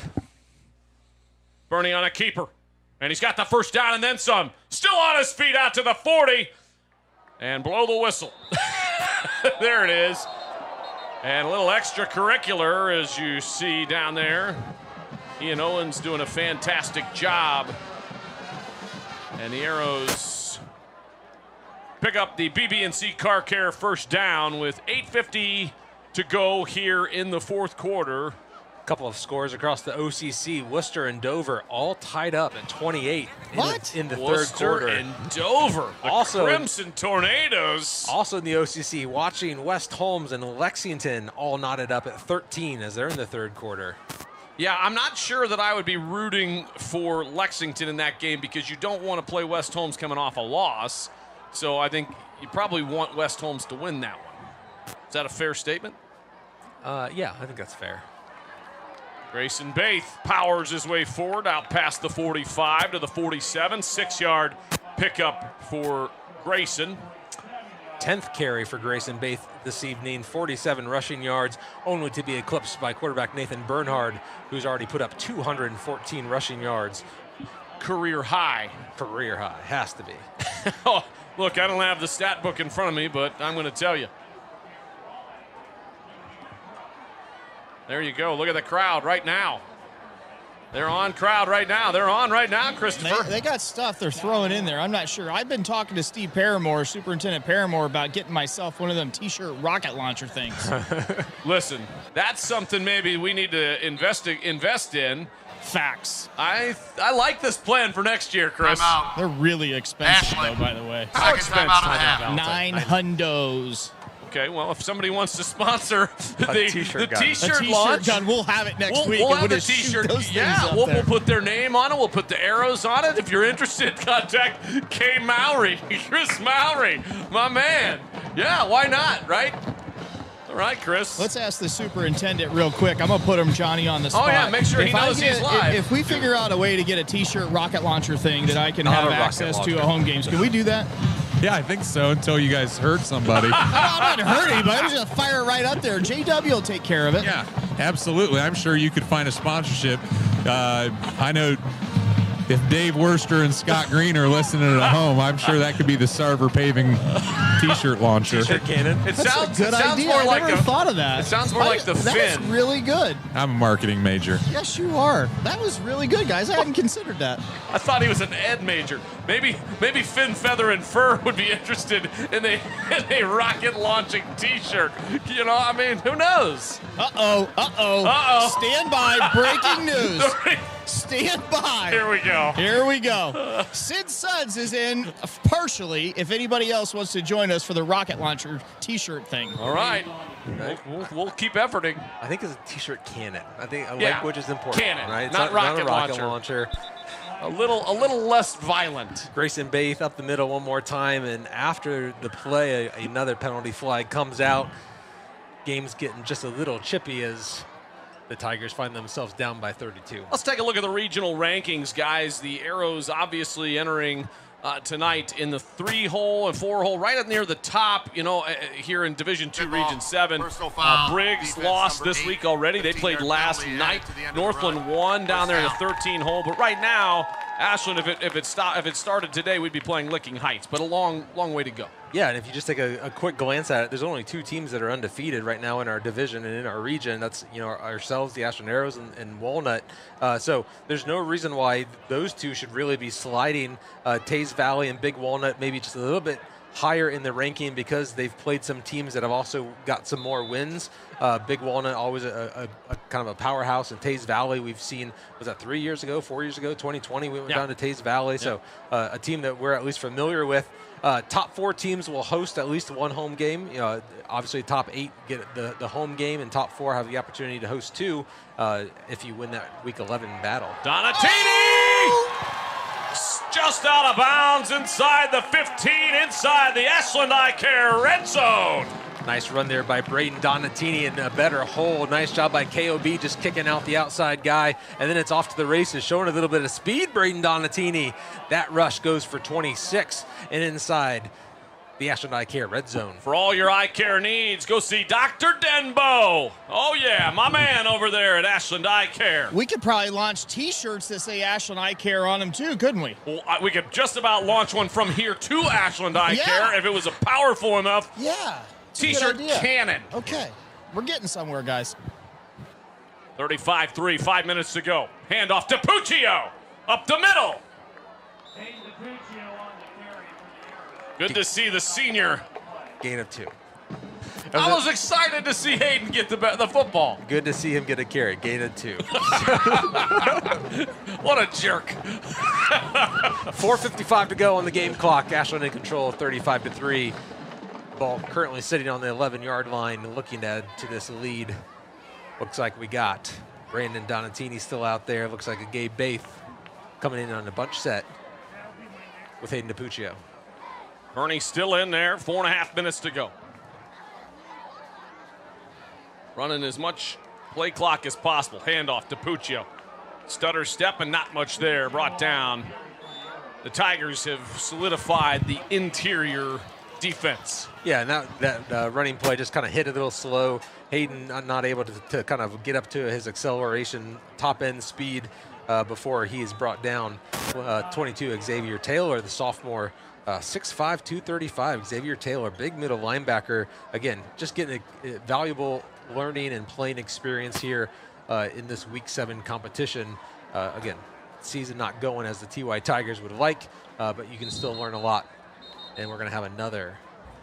Braden Donatini DiPuccio got that last carry there up in the center. Let's not forget what sacrifice he's making here at the conclusion of his high school career. Obviously, he was sworn in for the Ohio National Guard and the Army Reserves, and super, super cool and awesome to see him getting some snaps and some playing time tonight and making an impact here on the football game.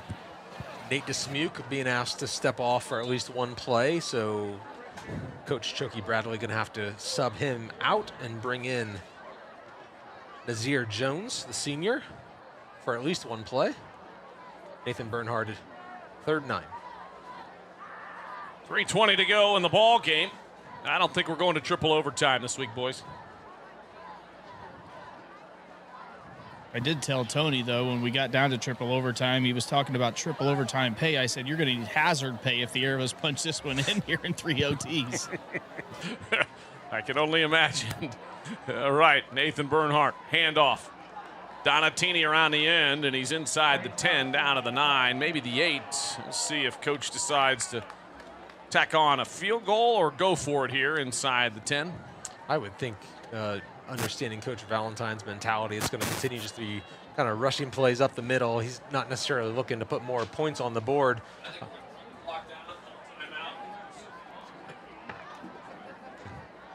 I think we're going to go for it. He's going to kick it. He's not going to embarrass him.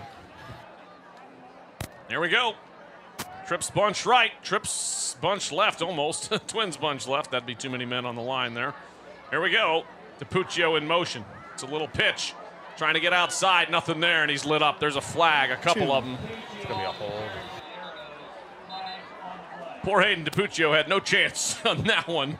There was nothing open out there. Not sure what one of the wide receivers is doing. Mason Keener, I think, dropped his mouth guard as that play was getting started, and he picked over, bent down to pick it up and didn't even have the opportunity to go out and get a block. Yeah, Hayden didn't have a chance on that one.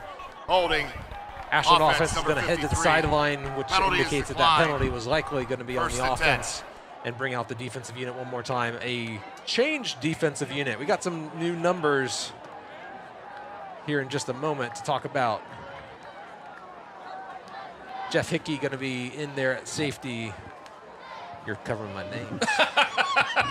Covering up all your information. Trey Reese going to get some playing time. J.J. Beverly. Looks like Brayton Long going to be in there. Tony, you can just make the Jacob names Herrera. up at this point. It's an old trick. Landon Briggs. Don't tell people the broadcast tricks. Landon Cook.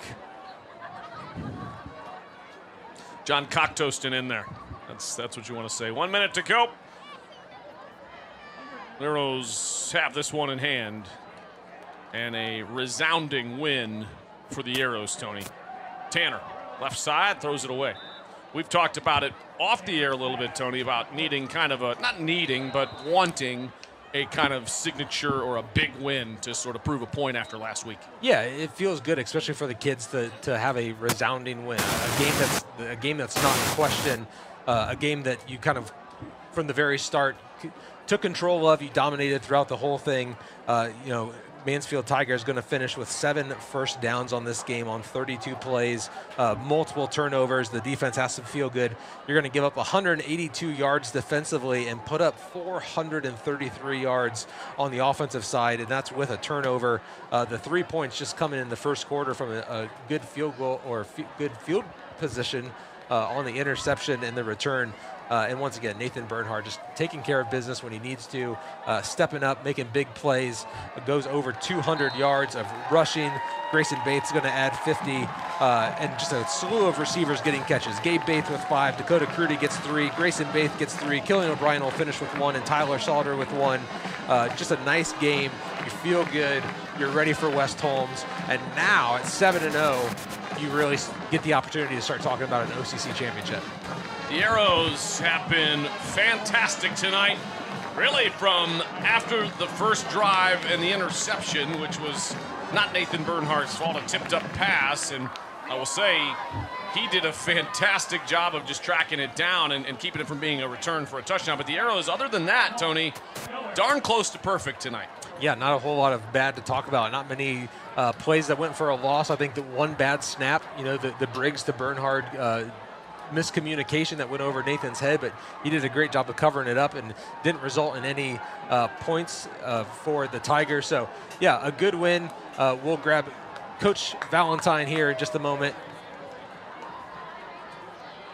Welcome into the Arrows post-game show presented by Headstrom Entertainment, bringing you unplugged fun for more than 100 years. And I know Chris Mowry going to check in and get some guys here after the Arrows get together and celebrate as a squad. And I know that the Arrows are super excited to be 7-0, and so are we. We'll be back with the post-game show after this. Tygers dealerships where great prices meet an even better selection. We're driving home the best experience you've ever had. With Chevrolet, Ford, Chrysler, Dodge, Jeep, and Ram, find the ride that defines you. And our huge selection of high-quality used cars and trucks is why you should check Bill Harris first. 3 brands, 3 convenient locations, 1 unforgettable Bill Harris experience. Dive into great prices, explore a better selection, and enjoy the best buying experience with us today. Bill Harris Dealerships, the name you know and trust. BillHarrisDealerships.com. Bo Lacey Construction is proud to sponsor Arrows Athletics. Experience you can trust done right on time. From siding to windows, decks, and bathrooms, Bo Lacey also is your go-to company for all your roofing needs. Whether it's your house or your business, we've got you covered. And don't forget to check out the new Hover 3D app so you can see what every exterior home project will look like when it's finished. Scan the QR code. Welcome into the Headstrom Entertainment post-game show. The Arrows pull off their 7th straight win to start the 2024 campaign, 35-3. Brandon Wells, Tony Van Dyne, Chris Mowry in the Priest Dental broadcast booth. And guys, it wasn't perfect, but it was darn near close to perfect here tonight. Yeah, nice win for Ashland. The offense looked good. The defense looked good. They were aggressive. Both sides of the ball did what they needed to do to get the win. We keep an eye out here against West Holmes and Lexington, still all knotted up at 13 in the third quarter. We're going to find out who the two-dog race is in the OCC. Obviously, Ashland's going to be in that conversation as we move to 3-0 with West Holmes in the wings for next week. Yeah, I can't wait to get to Millersburg next week, to be honest with you. I'm super excited for that ball game. Still want to celebrate this one because a win is always something to celebrate. How many takeaways, boys? A lot. Down to Chris. 3. 3 takeaways, Chris. 3 takeaways tonight for your defense, and every one of them counted big. And the last 7 contests that we played against senior high school, we were down in the hole 5-2. We haven't beat these guys in 3 years. It's got to be special for you and your staff and these kids, most importantly. Well, that was one of the senior goals, was to get this one. So just excited for the kids. But we had a great week of practice, and that's what I said. How we practice is how we play on Friday night. So we had a great week. Last week's game was tough, to say the least. We go into triple overtime, obviously. We sneak out of Madison with a win. Do you think that helps center your club going forward here with the rest of the team goals that your group has set here and going forward? I would hope so. I would too. Yeah. Some of the questions in the postgame, coach, are layups. Yeah, no, I think that was something that, our kids came in and we talked about on Monday, that we did not have a great week of practice, and we kind of stepped out there and thought it was just going to happen. And so I think that led to us having a great week and then coming out tonight. Well, we got a massive one next week down in the valley at West Holmes. We're on a grass field, and it's going to be slick, right? The dew's coming in late at night. You got to be excited for this one. How do you guys keep everybody centered and go Monday practice, Tuesday practice, Wednesday practice, etc.? We're going to enjoy this one first, and then we'll move on, and we'll get ready. We'll go down there. We got to just have a great week of practice. Though. See, we end this. We've become 2 trained monkeys. You finish with that, and then I tell you, Coach, you can't win them all unless you win the first 7. Congratulations. Thanks. All right, guys, back to you. I'll get some players here. Thanks, Chris, as you saw him down there with Coach V. And Coach is right. I mean, after last week, this was a big bounce back. Yeah, and I talked to some of the players about it.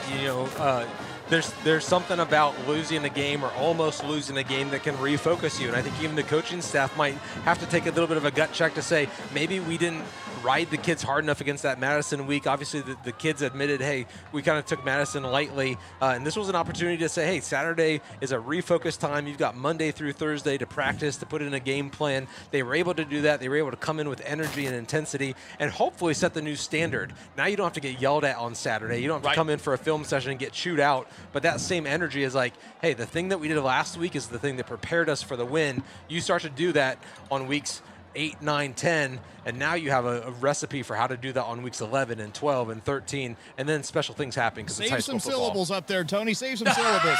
Down to All Chris. right, down here with senior Tyler Sauter, and Coach Valentine just said that was a senior goal for your group. That's got to feel great. Yeah, it feels amazing. That was we had senior meetings before the season started, and that was one of our main things, was beat them and beat Lex. So we still got one of those to accomplish, but we did a great job coming out here tonight and get the job done. Well, there's no bigger game than next week, right? All the 7 games in front behind us are in the rearview mirror. We got West Holmes down there. They're tied 13-13 in the fourth quarter with Lexington right now. Literally, it's 13-all. What are you doing to keep your guys grounded here in practice starting tomorrow as West Holmes is next week? We got to respect our opponent, first of all, going into it knowing they're a really good team, and we just got to know we have a great week of practice and keep continuing what we've done throughout the whole season. Have you found Hudson yet post-game? Not yet. Are you going to? Later. Yeah, he's probably coming up to say, where's my boy Tyder? I'll find him, I'm sure. Congratulations, great game.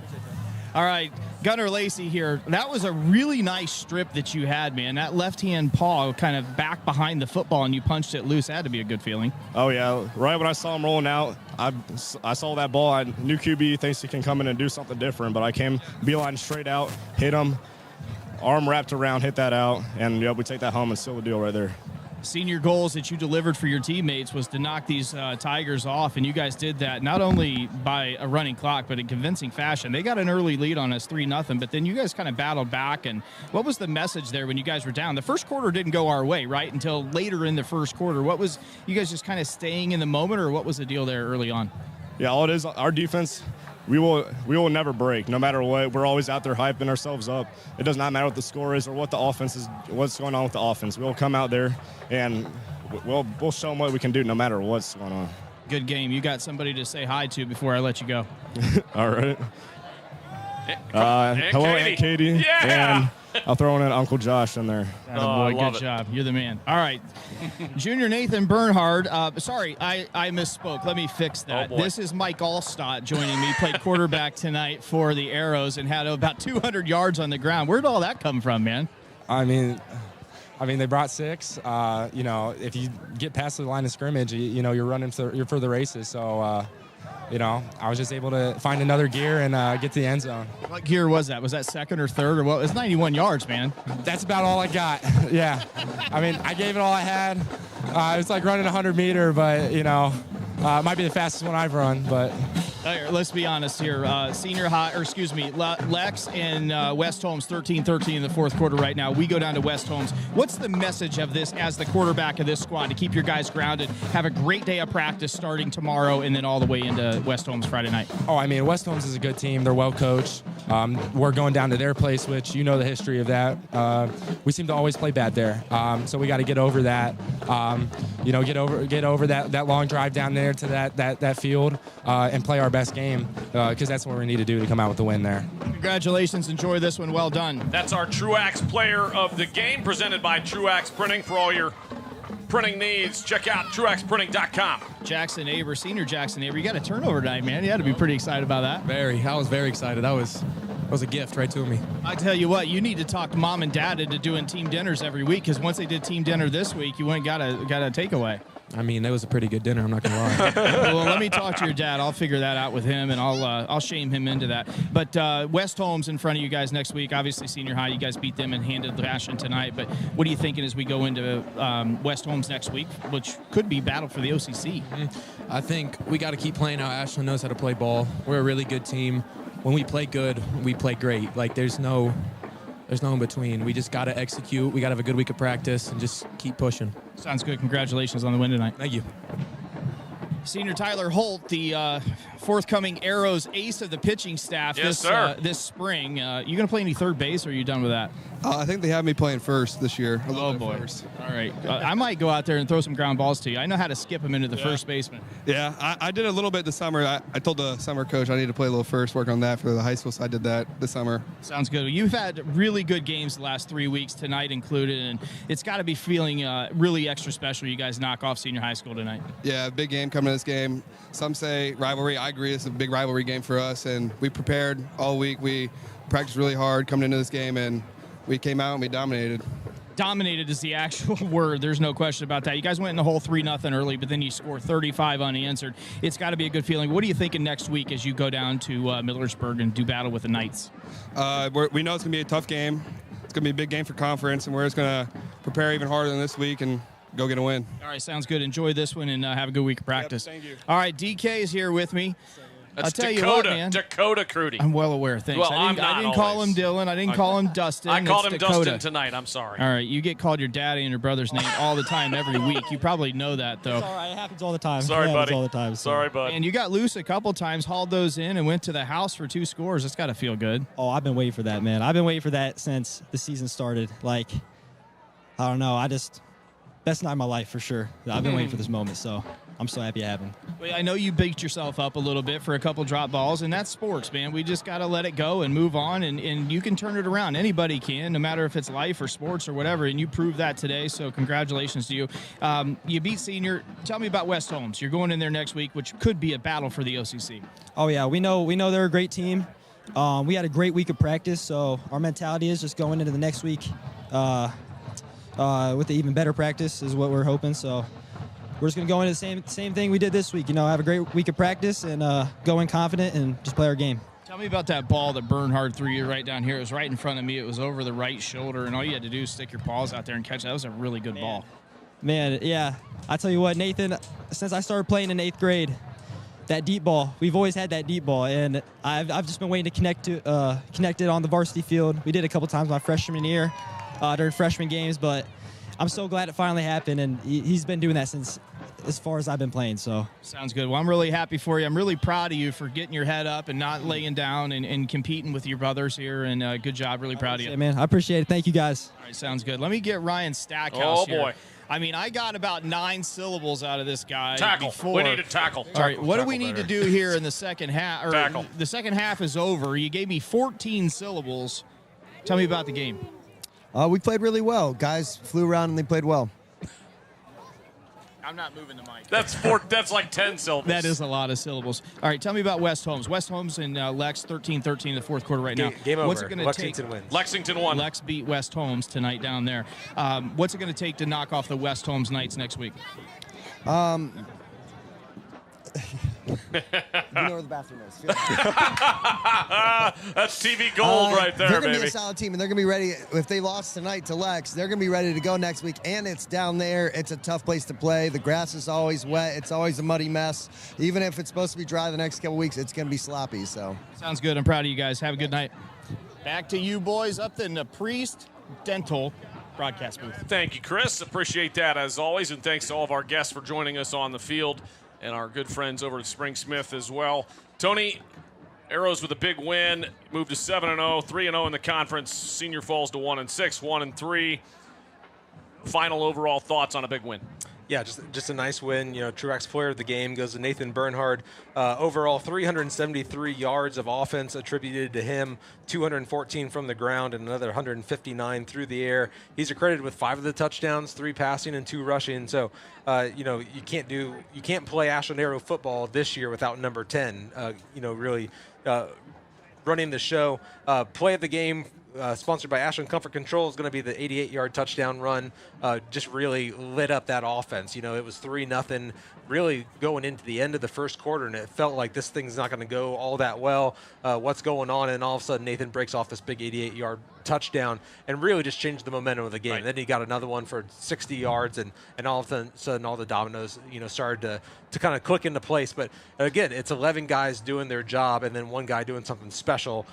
Tonight was Nathan Bernhard. What's the key for the Arrows this week to clean up going into West Holmes next week? Because West Holmes, like Coach Stackhouse said, you know, they lost tonight. They're going to be kind of a, you know, I don't like the, they're going to be fired up after a loss against Lex and know that it's a big game for them. Yeah, and they're going to be able to do the math and kind of understand that, hey, Ashland and Lexington have to play each other on week 10, so right. Someone's going to lose. And if they could deal Ashland a loss, all of a sudden they're still in the OCC race. So they're playing for an OCC title or a share of an OCC title beginning next week against Ashland. You have to get that win.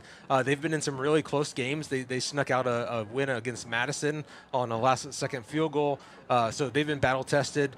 They're not nearly, I think, as deep as they have been with some of their talent guys, but those guys are always come ready to play. It's just a great culture of football down there in Millersburg. The Knights are always going to be ready, so it's going to be a fun one next week. Well, my thanks to Ian Owens for running game camera, doing a fantastic job. Thanks to Garth Boyd and Brandon Gunder as well. And, of course, for Chris Mowry and Tony Van Dyne, I'm Brandon Wells saying God bless, Godspeed, and go Arrows!